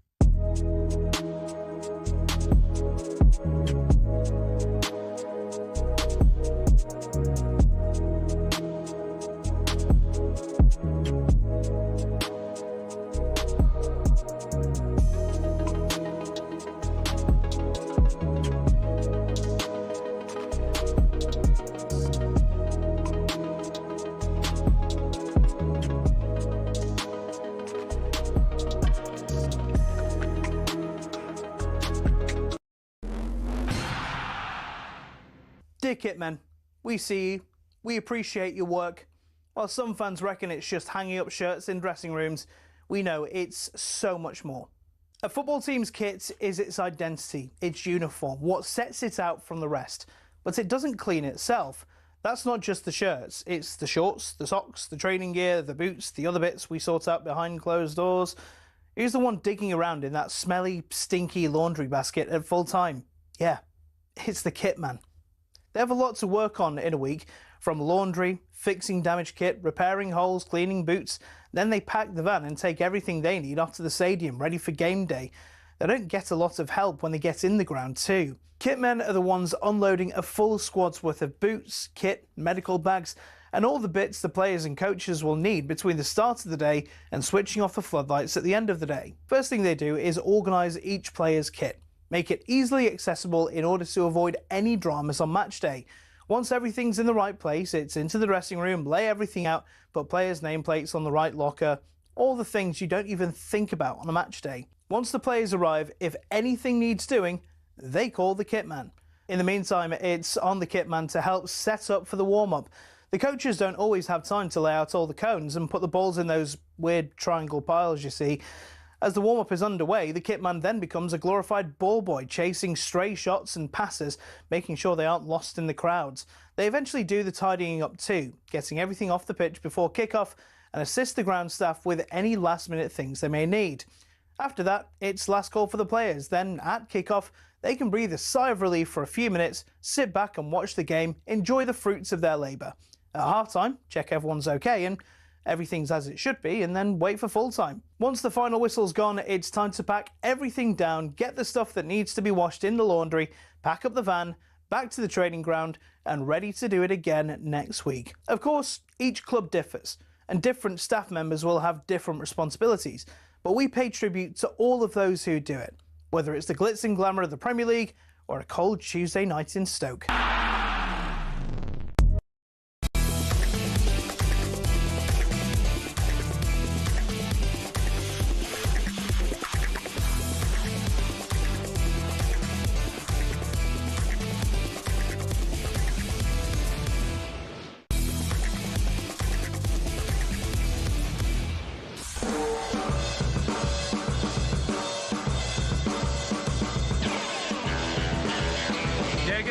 Listening to the Sports Bar on talkSPORT. Me, Jamie O'Hara, Jason Cundy. We're going to take your calls on top 3 greatest ever Premier League managers. 03 717 223344. But first, we're joined by former Chelsea Jamaican defender, Cundy's old mate, Frank Sinclair joins us. Right, Frank? Francis. All right, Jamie. All right, Jace. How are we? Yeah, we're good, mate. We're good. Good. Look, you used to obviously be. I'm going to ask you straight off the bat. I don't know if you've been listening to the show, Frank, but top 3 Premier League managers ever. Cundy's got Mourinho in there. Yeah, I get that. Obviously, me being a Chelsea fan, as Jason is as well, I totally get that. Yeah, immediately you think of Alex Ferguson, unquestionable that he would be in it, and obviously Pep as well. But yeah, I think there's an argument for the third person. I don't think anyone secures that quite easily. Arsene Wenger? Yeah, that's a brilliant shout, that Arsene Wenger as well. Obviously managed Arsenal in the era that I was playing at Chelsea. Brought a different type of football to the Premier League. And it was very difficult to play against, but also a joy to watch when they were in full flow, as good as anybody that's been in the Premier League, that Invincibles team, etc. Yeah, Frank, you could have played with, an Arsene Wenger side, ball at your feet, decent player. But, your mate alongside you, obviously you grew up with him, and Cundy, he wouldn't have lasted 5 minutes, would he? Yeah, they don't make centre-halves like Cundy anymore, mate. I'm telling you, run through brick walls. Run through brick walls? I keep seeing clips of him, Frank, people keep putting them up, right, because Cundy's been going viral over the last month. And I see some of the footage. He's absolute garbage. How do you play alongside him? Well, Jamie, one of the best first touches I ever seen him do was from the halfway line, and it ended up in the goal. Second touch of tackle, Frank. You know me, mate. Yeah. Frank, listen, let's talk about our old club, Chelsea. It's been a tricky last. I mean, look, we're club world champions. People will either love it or hate it, but this season has been a bit up and down. In particular, the last 3.5 games, and there's been an international break. Frank, it's not uncommon that players come out and do interviews in their native tongue, and some things get lost in translation. But there's been 1 or 2 comments from Cucurella and Enzo Fernandez, kind of alluding to the fact that they might be open to a move out. What are your thoughts on that, matey? Well, it always happens, Jason. Especially when your team's going through a tough time. The international breaks come up, and the media is after a certain team or certain players, just to see if they can get something out of them that will make a story. Now, whether there is anything in it, I haven't seen the translated version of what, you know, these players are meant to have said. But there's always going to be a story like that. I'm sure, you know, when Liam Rosenior gets back into the football club, he'll want to speak to the individuals and find their versions of what's happened. And he'll obviously come out and probably try and defend the players. But I think there's more to worry about this season than who's going to stay at the football club, who's not going to stay at the football club. Jace, I actually went to the Everton game and stood with the away fans and watched that. And that was probably, I was actually embarrassed to be associated with the club when I was walking out of that out of that brilliant new stadium, first time I've been there. And I walked out with my head down, not wanting to be associated with the club because of the effort they put in and the lack of resistance in that game. And it's left a bad taste in my mouth because obviously after that, we've not seen anybody and they've not been able to rectify anything. So you're still thinking about, you know, that performance that Chelsea put in. And obviously over like you've just touched on, the last 3 or 4 games, results have totally gone the other way. Obviously when Rosenior first came in, there was questions about, was there a different style of football? Are Chelsea playing any different? But he had results to back up whatever he said. Yeah. And, you know, it's gone the other way now. So now it's questionable about, you know, how he's doing there. Frank, you talk about that performance and the state of the football club at the minute in terms of the results. They haven't been great recently. And obviously with Enzo Fernandez talking about his future, do you think that the project at Chelsea at the moment is in disarray? Yeah, well, it's just hard to understand because, you know, when people talk about long-term projects, you've got to get short-term first, right?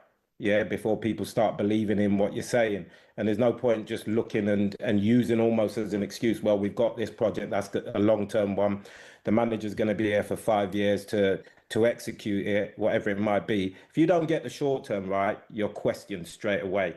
So I've not really been buying into all the say about the project and all that side of it. I want to see results on the pitch. I want to see the body language of the team look like a group of players that want to play for the team, that want to die for the shirt. And, you know, over the recent results and performances, I've just not seen it.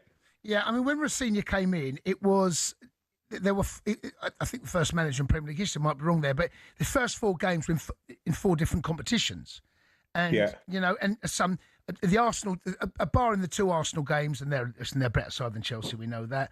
You know, it actually started all right. But what concerns me, Frank, at the moment is when Jorgensen gave that ball away at 2-2 on the 73rd minute away in Paris.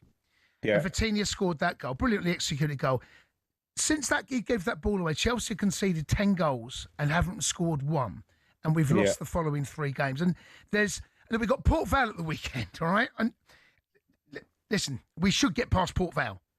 But the point I'm trying to make... Good team, Port Vale. No, they're not. They're bottom of League One. No, they're bottom of League One. No, don't play good football. Don't give me that rubbish, right?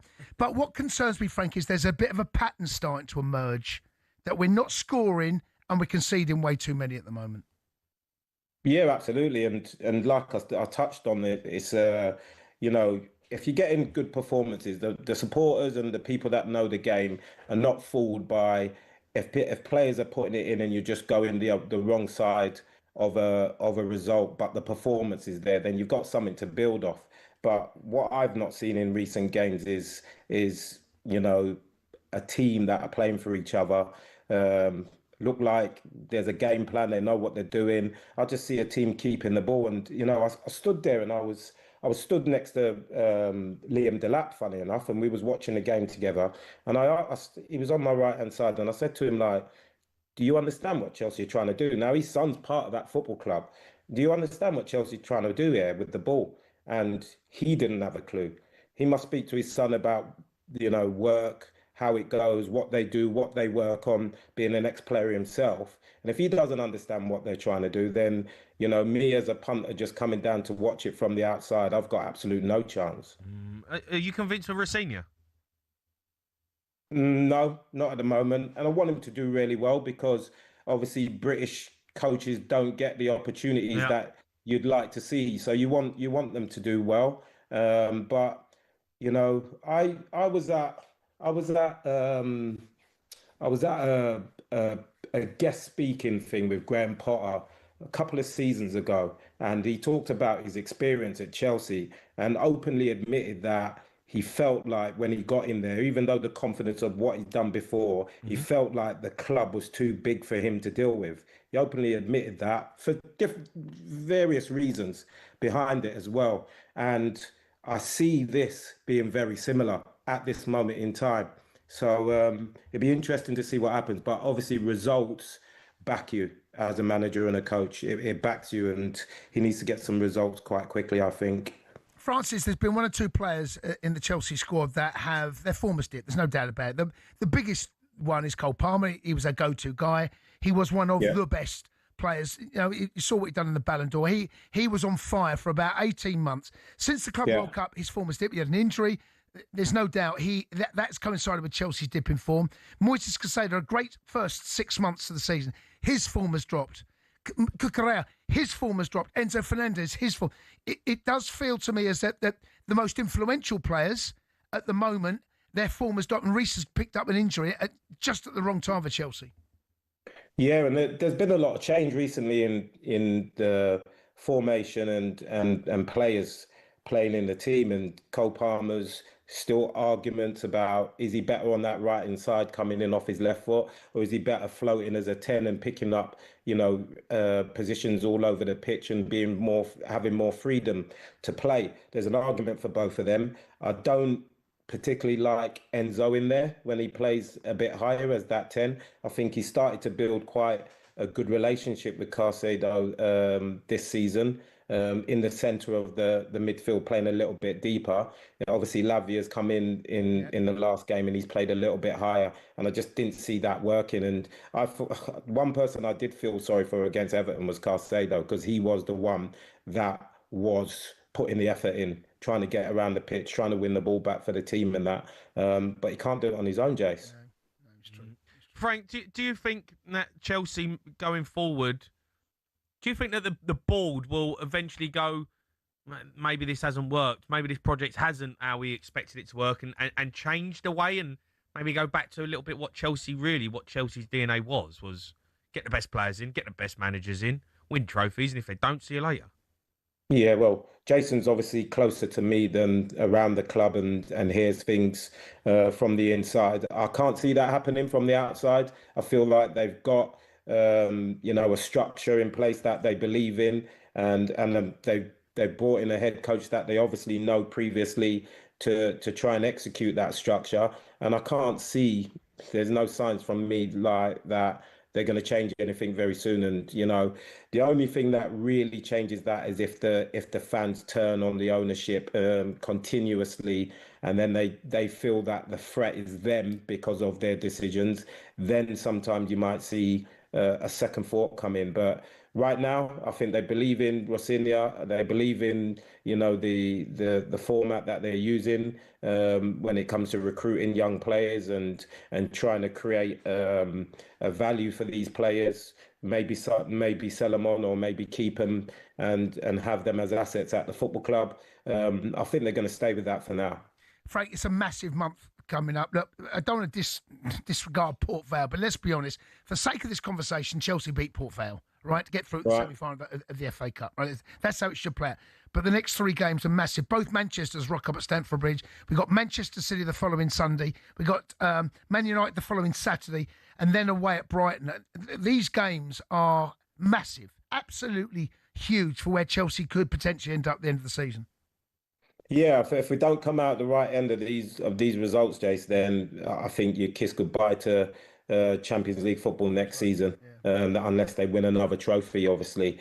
So it's going to be crucial these next weeks, and obviously coming back from, it's not ideal going into these games because you've not seen the players for a while. You've been working with a small group. You can't really work on anything because the players that have probably been left behind are probably the ones that are not going to be your starters. Your starters are probably on international duty. So you've got a short period of time to galvanise the group and get them going from their last result. And obviously that taste has been in their mouth for a couple of weeks now. So it's something that they need to rectify. Frank, just quickly before I let you go, heartbreak for Jamaica. Yeah, devastated. You know, it was a campaign that I was really confident that Jamaica could qualify for another World Cup. Obviously, not been in the World Cup since I played in the 1998 one in France, which was a real proud moment for me and my family and the heritage of my family as well. And we had the best opportunity to qualify, make no qualms about that. To have Canada, USA and Mexico, the three teams that are normally your biggest challengers to qualify and actually being the host, it left it on a plate for Jamaica to qualify, and it's been devastating, the performances and the results that we've had and not qualifying. And it's one that we really missed. All right, Cheers, Francis. Love you. Legend, mate. Thanks. Cheers. See you later, guys. Cheers, have a good matey. evening. Catch up soon, yeah. All right, Frank Sinclair there, former Chelsea Jamaica defender, up next. We're going to continue taking your calls on the three greatest ever Premier League managers. 03 717 22 3344.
So tell us, Adam, what was it like working with Roberto? Because obviously you worked under some great managers, Klopp, as you know, we all know how great he was. So where do you put Roberto as a coach, and what he helped you develop your game? Right up there with the top. I always compared him with Jurgen. Actually, probably just the passion that they both possess for the game. I think kind of tactically and game model wise, they're completely different. But in terms of like love and passion for football, they're exactly the same. Adam, as an interest, I've got to read you a quote, if I may, from your teammate back in the day, Lewis Dunk, in 2023. He said this about Zerbi, and I quote, "Since the new coach arrived, I see football in a completely different way." He said, but the initial transition was carnage and confusion. So I get it totally. It maybe took a little bit of time for him to get his methods over. The one worrying thing for Tottenham fans, he doesn't have a lot of time to get that over, though. No, I think listen, Roberto's an extremely smart man. He'll know that he's not got time to play a certain way, a certain style, and he won't be snobbish to not understand that. He knows he's got to go in there, motivate a group of men, and you know, luckily for Roberto, he might not know that, but he's one of the most inspirational managers people there is, in my opinion.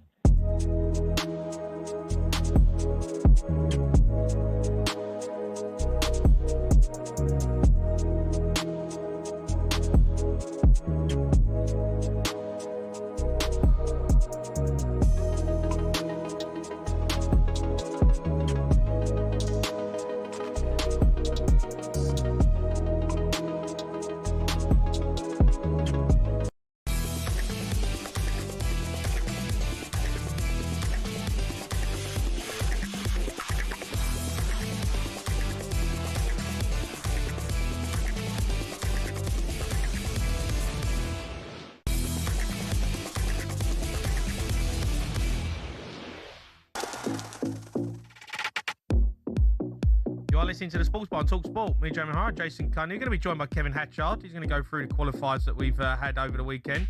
But first, let's take a look ahead to this weekend's FA Cup with talkSPORT Bet. Bring it on with talkSPORT Bet. From weekly broadcast boosts to lucky dips and brilliant bet builders, bring it on at talksportbet.com. 18 plus gambleaware.org. Right, let's speak to our ambassador, Ryan. All right, Rhino? Evening, lads. How you both doing? You well? Yeah, I'm all right, Good, mate. Rhino. How are you, bud? Very good, very good. Enjoying the show as always, lads. Enjoying the show as always. Even when it's international break, you guys pull out, don't you? You do it. You know. We try, mate. We try our best. Love it, lads. Love it, boys. Yeah, all good, all good. Ready for some FA Cup previewing action. That's what I'm ready for. We have, matey. Look, going in, I'll start with, well, it says on here world champions, but I'm going to say Chelsea because then, you know. Club world champions. They got Port Vale. Good team, Port Vale. Great team. Great team. Let me tell you. 500 to 1 to win the FA Cup. Great team, lads. Yeah, as you say, Club World Champions, they take them on. The magic of the Cup is still well and truly kicking. We have to take our hats off to Port Vale, to be fair. Another giant killing is brewing in their minds. Of course it is. But Chelsea are a wounded animal. I really enjoyed that preview there with Frank Sinclair. 4 losses in a row. You've covered it well. But let me tell you something. No, You're going to have to get... Right. Come on. No, I know. Well, Come on, mate. let me tell you this. The odds... It's astronomical. 1 to 20 favourites you are, Chelsea. 1 to 20. That is as crazy as I've seen it. 1 to 20? Up the Chelsea. Port Vale. They're in the quarter-final, Port Vale. I know. They're mugs. I know. 1 to 20. Port Vale are 22 to 1. 22 to 1 for a historic giant killing. Yeah. That is huge. That is mental. Draws 9 to 1 as well. Jace, you may be able to help me here. Go on, I didn't see Palmer against Japan. Is he available for selection in this one? What's the question here? I feel like you've been a little bit devious. No, well, I've got some boosted markets for Palmer from me. I don't like the way you worded that, Rhino. I didn't see him in the international break, so I'm just wondering if he's available. Is he fit? Is he? Because I didn't see him. I don't like that at all. No, well, anyway, if he is, Jace, look, I'm just asking. If he is, 3 shots on target is boosted to 15 to 8. So that's something you can look at. Who am I this weekend? Just out of interest. I can't see him down here, Ryan. Have they? Oh, Touché. No, you got beaten by Brighton. Checkmate, Cundy. There you go. Garnacho might start. He's 29 to 20 to get an assist. But boys, if you're looking for the Port Vale bias, 19 to 4 early payout. You don't have to wait. You don't have to get nervy till full time. If Port Vale go 1 up, talkSPORT Bet will pay you out there and then. By the way, 19 to 4. By the way, Chelsea have kept 1 clean sheet in the last 15. I know. It's not a bad outside bet. In the last 15, and that was at Hull in the FA Cup. All right. Manchester City take on Liverpool. That's in the FA Cup. Also, there's no Premier League games this weekend. Man City at home. I mean, I can't look past City, but this is, this has been one of the best games in recent memory. These two sides, they've gone toe to toe. It's always been entertaining, but slightly different to what we saw 3 years ago under Pep and Klopp. Yeah, exactly. It is a slightly different animal, this one, but we can hope for a thriller. But I'll tell you something, City's next 4 games are incredible. Well, they're 4-game run. So they've just beaten Arsenal. They've got Liverpool now in the quarters, Chelsea Sunday, and then Arsenal the week after. It is a hell of a run of games. You talked about Chelsea's run there with Frank. This is another one. But City are odds on. They are 7 to 10 at this moment in time. Liverpool, as big as 3 to 1. I think that might raise an eyebrow because, I mean, City aren't the animal, the beast that we have seen from them either. It's been both of them, really, have been a shell of themselves at points. And the draw's 29 to 10. How creative can you get? Well, a Shirky assist is 8 to 5. Semenyo 2 shots on target is 2 to 1. That's just some of the City firepower. Ekatike 7 to 4 to score any time from the Liverpool perspective. Could it go all the way? Penalties for either team is 14 to 1. So I hope it does as a neutral. And as you say right at the top there, I hope it's a bit of a ding-dong, this one. I really do. Arsenal got a lovely tie against Southampton. That's going to be, I'm guessing, an easy win. Yeah, it is. I am worried about them boys, though. They're down to their bare bones, aren't they? I mean, Rice, Saka, Gabriel, Saliba, Eze, Timber, Trossard, even Nketiah, they all pulled out. It's an injury crisis. I know, you don't want to see that for any club, do you? It doesn't matter about rivalry. But they are odds-on favourites, boys. They're 1 to 4. Southampton 17 to 2 at home. It's worth saying at home, but still as big as 17 to 2. The draw 17 to 4. Arsenal to win and both teams to score is 15 to 8. You can have Gabriel Jesus 2 shots on target at 13 to 10. They're talkSPORT Bet boosters. If Gyökeres, who did make an appearance, by the way, is one of the few survivors. If he makes an appearance against Southampton, he's 43 to 40 to score any time, even off the bench. I don't mind that price. So there's a few things you can go out there, but you're right, Jay. Odds on 1 to 4 favourites, Arsenal. Okay, all right. Cheers, Rhino, you're a star, mate. Thank you. Cheers, lads. Take care. All right, that was a look at the latest odds. Thanks to talkSPORT Bet. Terms and conditions apply. 18+. Beganware.org. Bring it on with talkSPORT Bet. From weekly broadcast boosts to lucky dips and brilliant bet builders. Bring it on at talksportbet.com. 18+gambleaware.org. Right, now there's big news in the space world tonight. NASA are planning to head to the moon. Let's get the latest with our executive moon rocket correspondent, Hugo Chambray, joins us now. Right, Hugo? Yeah, I mean, I know you two were incredibly concerned about whether or not this shuttle would launch. We've been will they, won't they all evening in the studio, but it now looks like we are just minutes away from a shuttle going close to, not quite touching the moon, but getting close. So it's a mission to the moon, but we're not going to the moon. Exactly, and I know there are some talkSPORT presenters who are not convinced that we've ever actually been to the moon. But I mean, if I were to throw a question to you two, talkSPORT presenter you'd most like to fire into space? Goldstein. Who? Goldstein. Oh. Yeah. What? I'd say just get But him. it- Just see him. You know what I mean? I don't know what you mean. Well, 10 days without Goldstein would be brilliant, wouldn't it? Oh, so it's 10 days. Oh, wait, I see what you're saying. 10-day By the trip. way, we are 4.5 minutes away from a launch. Artemis 2. Oh, there's more delays apparently, is there? Well, it's I mean, not VAR, delays, this. honestly, it's like Southeastern Rail. This is. Oh, you've had a delays moan everywhere. Up, you've had a moan up about your You've train. got some geezer in front of the clock here. There's a geezer in front of the clock on his phone. He's calling for Fergie time. Yeah. He's calling for added minutes. 4 minutes left, mate. Get out of the way. Hugo, I'm putting you on the spot. What's the purpose of this lunar kind of circulation? Lunar circulation. You're putting me on the spot there. Circulation. Take a closer look, I guess. Yeah, have a look. I mean, Have a Take look. a closer look. Yeah. What do you mean? No, go up there and have It's the moon. look at the dark side of the moon. We know what it is. It's the moon. Do you know what? I've made some notes. Hang on. This is why we've got him in. I was obviously taking the mix, saying take a closer look. I've made some notes based on the BBC News website, and I've just looked down at the reasons why they're going. Go on. Take a closer look. Genuinely, they will take a closer look at the moon in their spacecraft and rocket. 3.5 minutes. Yeah, 3.5 minutes before they take off. I mean, we are. This is sensational stuff. It is sensational. I mean, stuff. we're sending people out there. Yeah, to circulate the moon. I mean, I feel like them people have been on that rocket though, because they're sat there, right? They've been sat there for hours. Here's the thing: These astronauts have been waiting for ages. Blows my mind. When you're in a rocket, you're lying backwards. You're lying on a bed. Yeah. Aren't you? You're not sat upright. It's like you think like in a rocket, like driving a car. We ain't driving it though, are No. Who's steering it? What do you mean? There's got to be a steering wheel. There's no steering wheel in a There's gotta rocket. be. Mate, look, What is this? mate, I have seen Star Trek, right? There's definitely a steering wheel. No, there's no steering wheel, mate. Is there not? No, it's not getting steered around. What do they do then? How do they do it?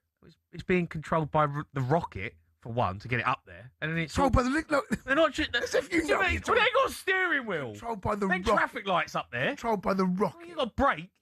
Would you want to go to space? No chance. Yeah, I'd love to. If I was offered a free trip, I would go. My missus is like, absolutely no way.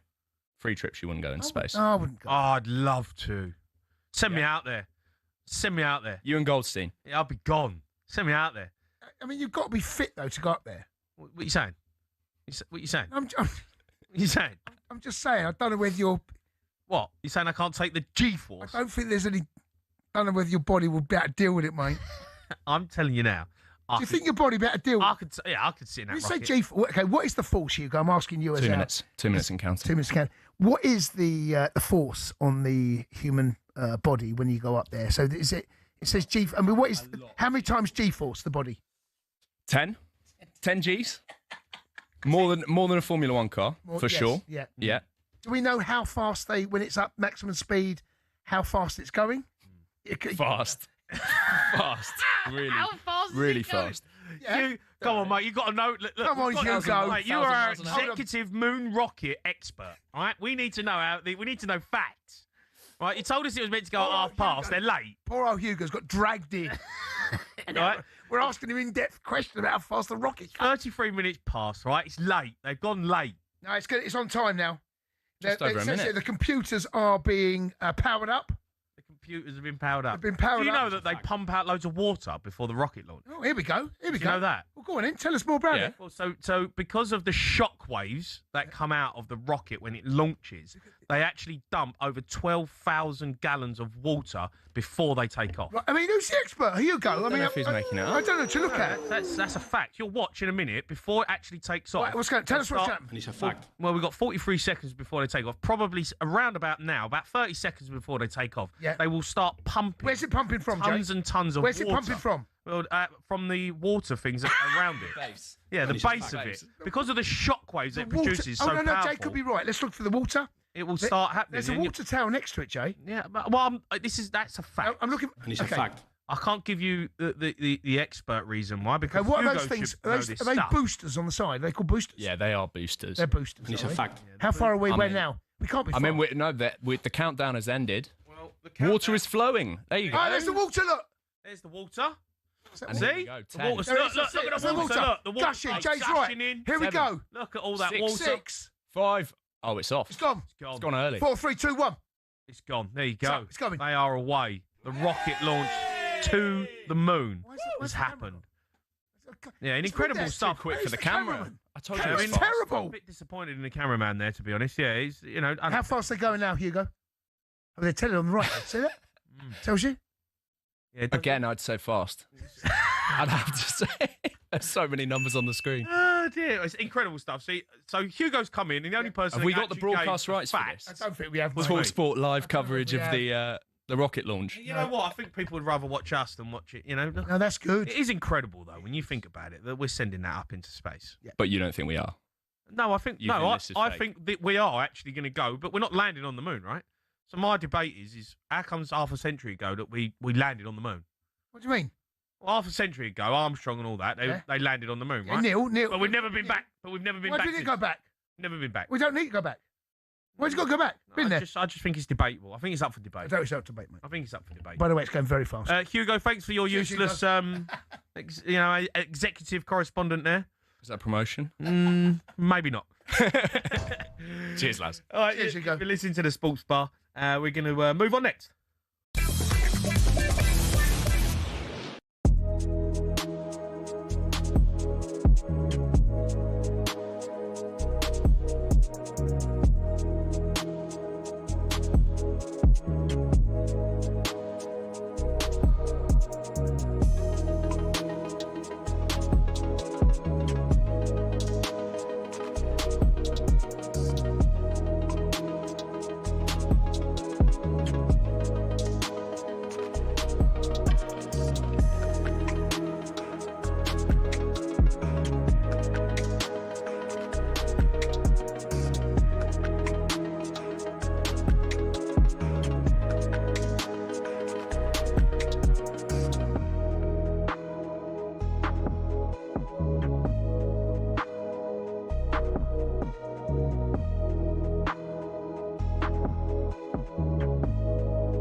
All right, Cundy. Hello, matey. How are you? I'm all right, thank you. How you feeling? I'm all right. I'm Yeah? okay, yeah. Gone well? Yes, so for those that don't know, the hair transplant last Thursday. Yep. A couple of days off. Yeah. Back in today. You're looking well, mate. You look well. So far. You look hard. Well, well, the head's been shaved, right? So there's always got the image, haven't you?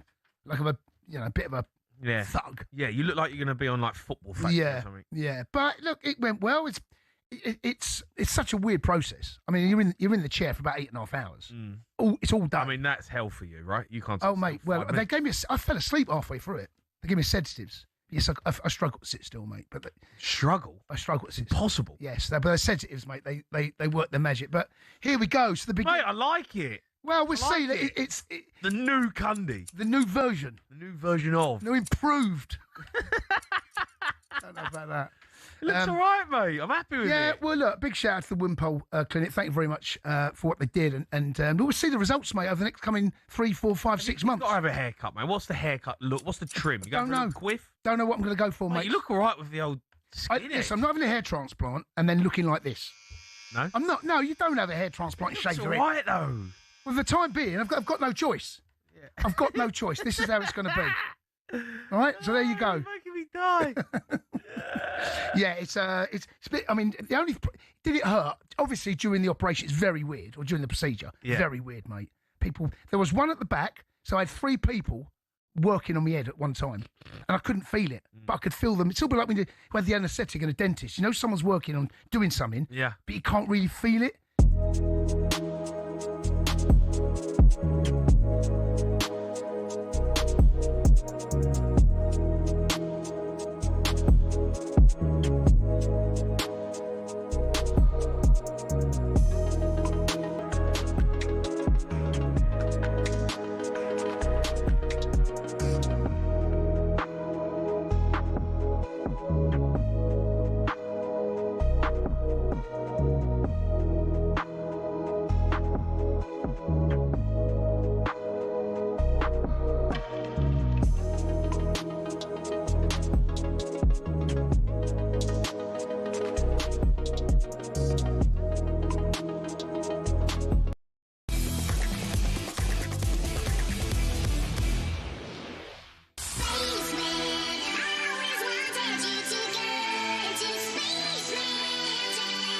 You are listening to the Sports Bar on talkSPORT. Me, Jamie O'Hara and Jason Cundy are going to take more calls on the top 3 greatest Premier League managers ever. 03 717 22 3344. We've just been watching the Artemis 2 mission to the moon. Is now out in space. Camera on the side of the... Yeah, of course they have cameras on it, Chase. I know, but that's amazing. Look. Do you want another fact? I've got another space fact. There we go. You was impressed with my water fact. Very impressed. I've got another fact for you. This will blow your mind. Go. This is unbelievable, right? So, if another planet like Earth was out in our galaxy and they were doing what we were doing and they wanted to look at Earth right now, if they looked at Earth and sent something to look at Earth, they would be looking at the Roman Empire. Dinosaurs. It's a fact. Dinosaurs. They wouldn't be looking at us now. They would be looking at us 500 years ago. Or even It's a longer fact. than that. Yeah. Could be looking at dinosaurs. Yeah, that's how far away, if the way that the light travels. It's ridiculous. We need to get Lowney on. 2,000 years ago, sorry, 2,000 years ago, the Roman Empire. Yeah, so if they'd be looking at us now, they go, don't know. If they look, I don't know if they're a problem for us right now. You know, but what they don't know is how much we've evolved. Yeah. But imagine looking from even further away and seeing dinosaurs going, oh, forget that. Yeah, don't want to go there. Nah, give that a miss. Give that a miss. Give it another couple of 100 million years. Come back a couple of 100 million years. Unbelievable stuff. Love a bit of space. Yeah, you know, when you space. go home, right, we've got to digress from your guff that I have to listen to every night.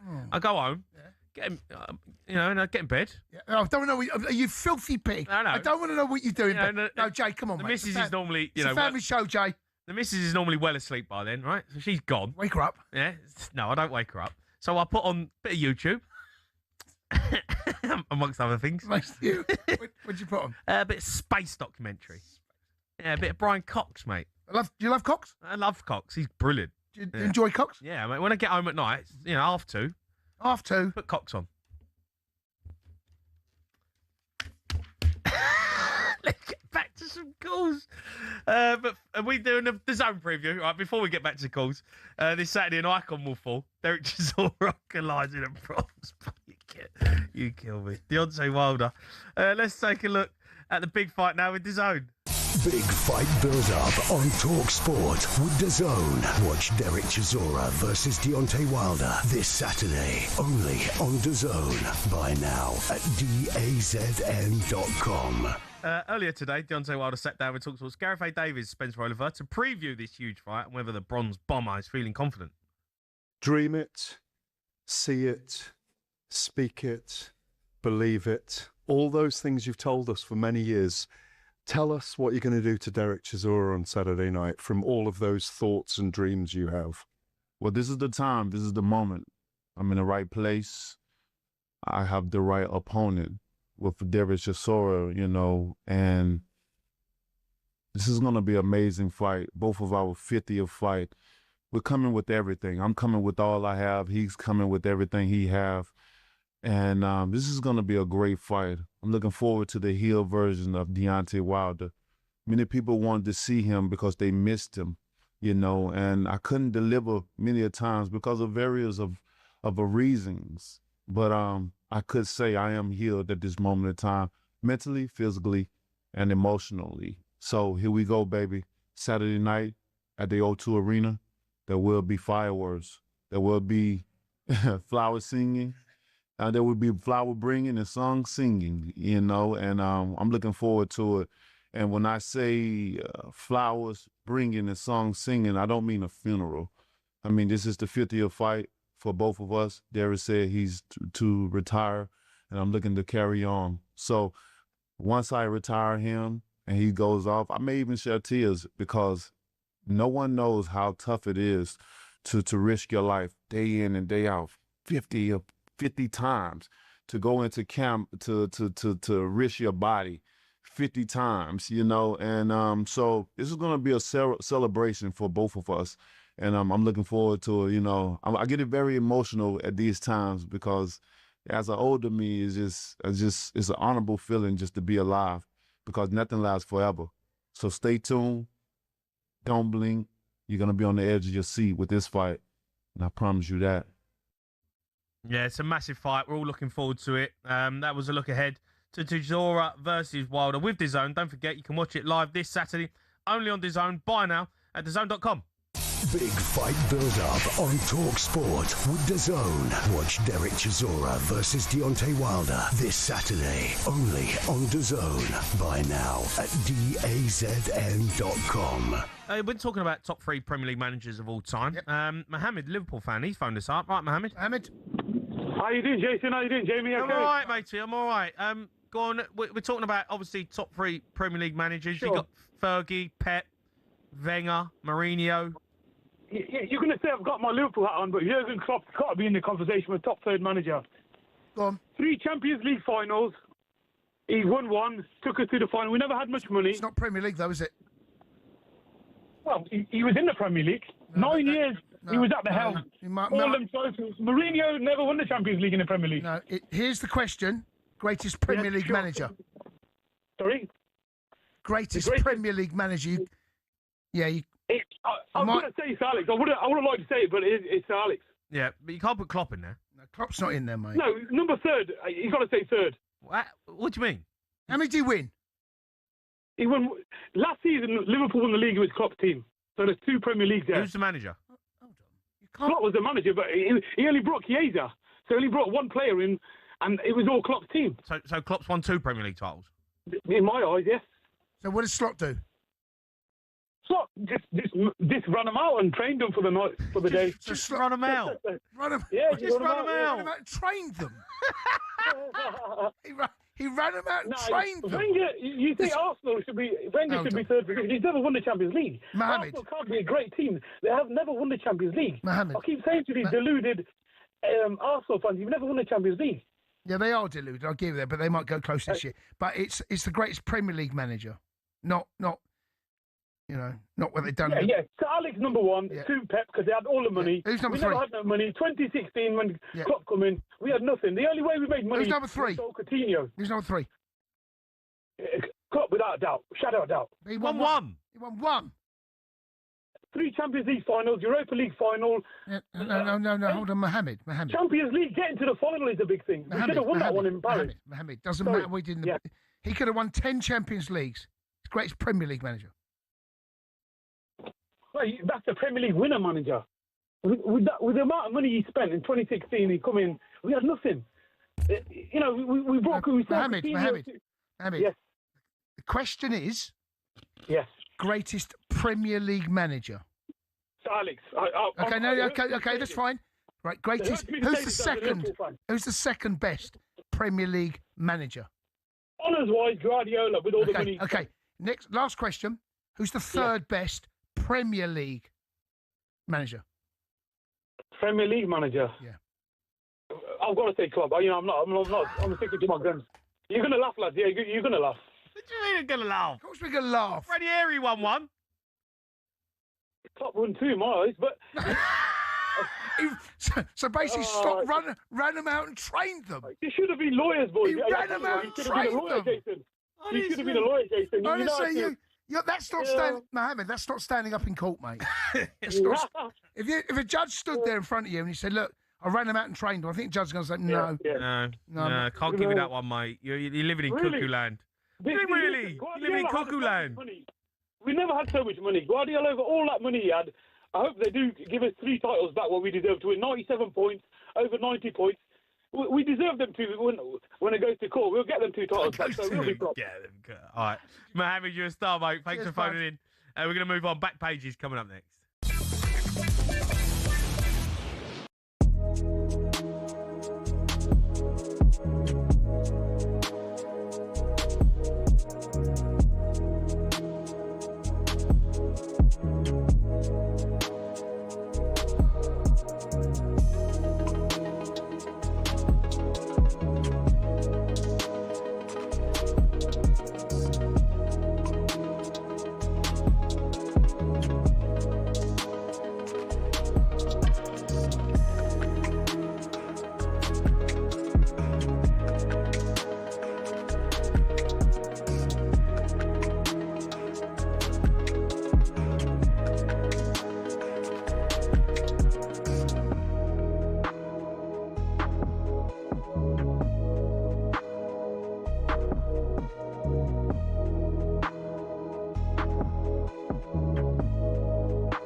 The same Vinay Venkatesham, who was lauding and applauding Daniel Levy there. He blamed Levy for the club's issues at a fan advisory board meeting. Insufficient focus across the organisation on-pitch success, a lack of specialist expertise in certain areas, and insufficient empowerment of experts in others. A growing disconnect between the club and its supporters base. But 3 months before that, Daniel, I don't know how you do it. It's like I mean, what? It's like wedding vows, isn't That it? shows you the calibre, doesn't it? I don't doubt the man is a commercially adept operator.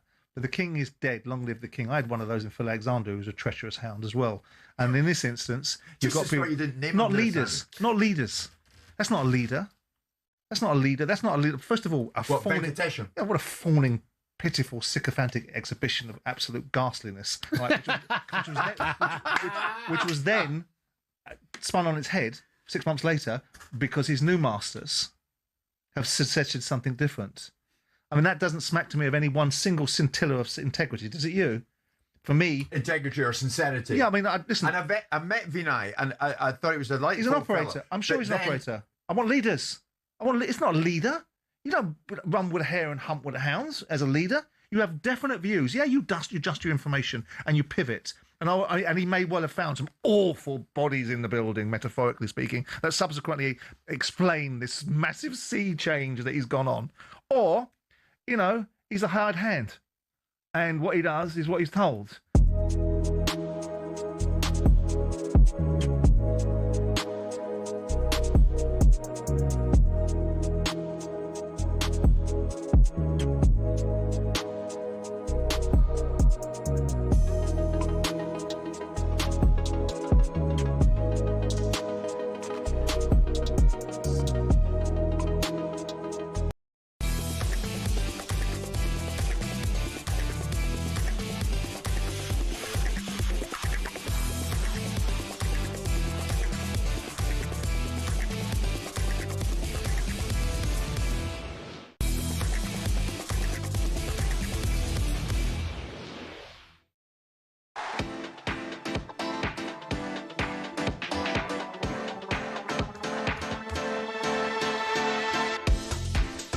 It's me, Jamie O'Hara, Jason Cundy, giving you the sports bar. Still to come, we're going to be joined by Tim Vickery to chat about Brazil's chances at the World Cup. But first, time for the back pages.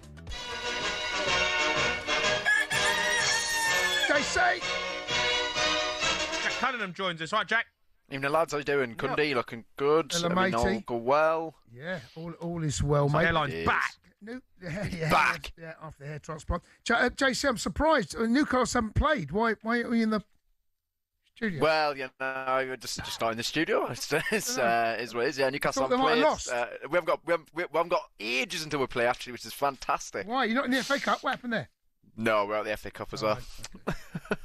Right, let's get into some back pages. Fernandes in Chelsea firing line. That's on the Daily Telegraph. A lot of talk about his future. Yeah, a lot of talk about his future, but this is actually from the Chelsea dressing room, and there's a few Chelsea players who are unhappy with his leadership. So apparently after a few games lately, he's been kicking off, and also his on-pitch leadership has been not so great. Now, this goes along with 2 interviews that he's done.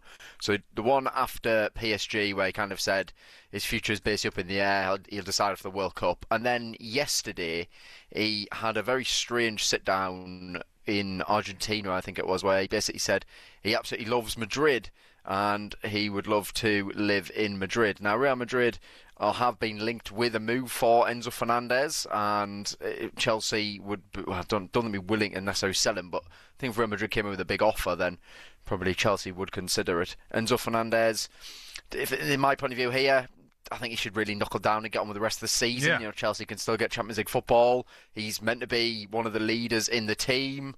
He's a player who is scored a lot of goals for them, actually, in fairness to him. I think this is quite disrespectful, to be honest, talking about Madrid and stuff. I don't think he's good enough to play for Real Madrid, to be honest, anyway. But I think that in the middle of the season to be talking about this, I don't agree with it. I totally agree. He is in negotiations about a new contract, even though he has about 50 years on his contract. I know it sounds, but that I'm led to believe there's, you know, footballers are like, and it always happens at international break. I'm disappointed in what he says, but at the same time, he's a professional footballer, and Jay will tell you that we were selfish creatures. It's all about looking after number one, and if you feel as though your future can be moved further forward by moving clubs, this is something that's been going on for years and years. But he needs to improve. His form has dipped. Everyone's form's dipped. He's not in a position of strength right now, I don't think, because he's not at the level that he was 6 months ago. Yeah, that's what I was kind of thinking about. Like, if he's backing up with the performances on the pitch, not fair enough, but I'd almost understand it a little bit more. He's been useless, to be fair. So, well, the useless is harsh, right? Well, but his goal scoring record for midfield is actually decent. That's good. But of late, he has dipped. There's no doubt about that.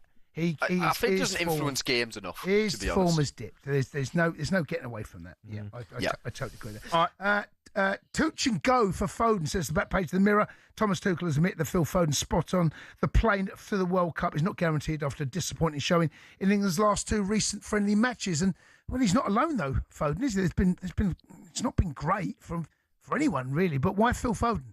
No, talking about useless players. Yeah, Phil Foden for England.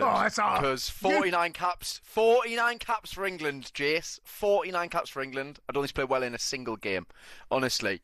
This was a big opportunity for him to deliver with no Harry Kane. I know not leading the line is not his position, that's fair enough.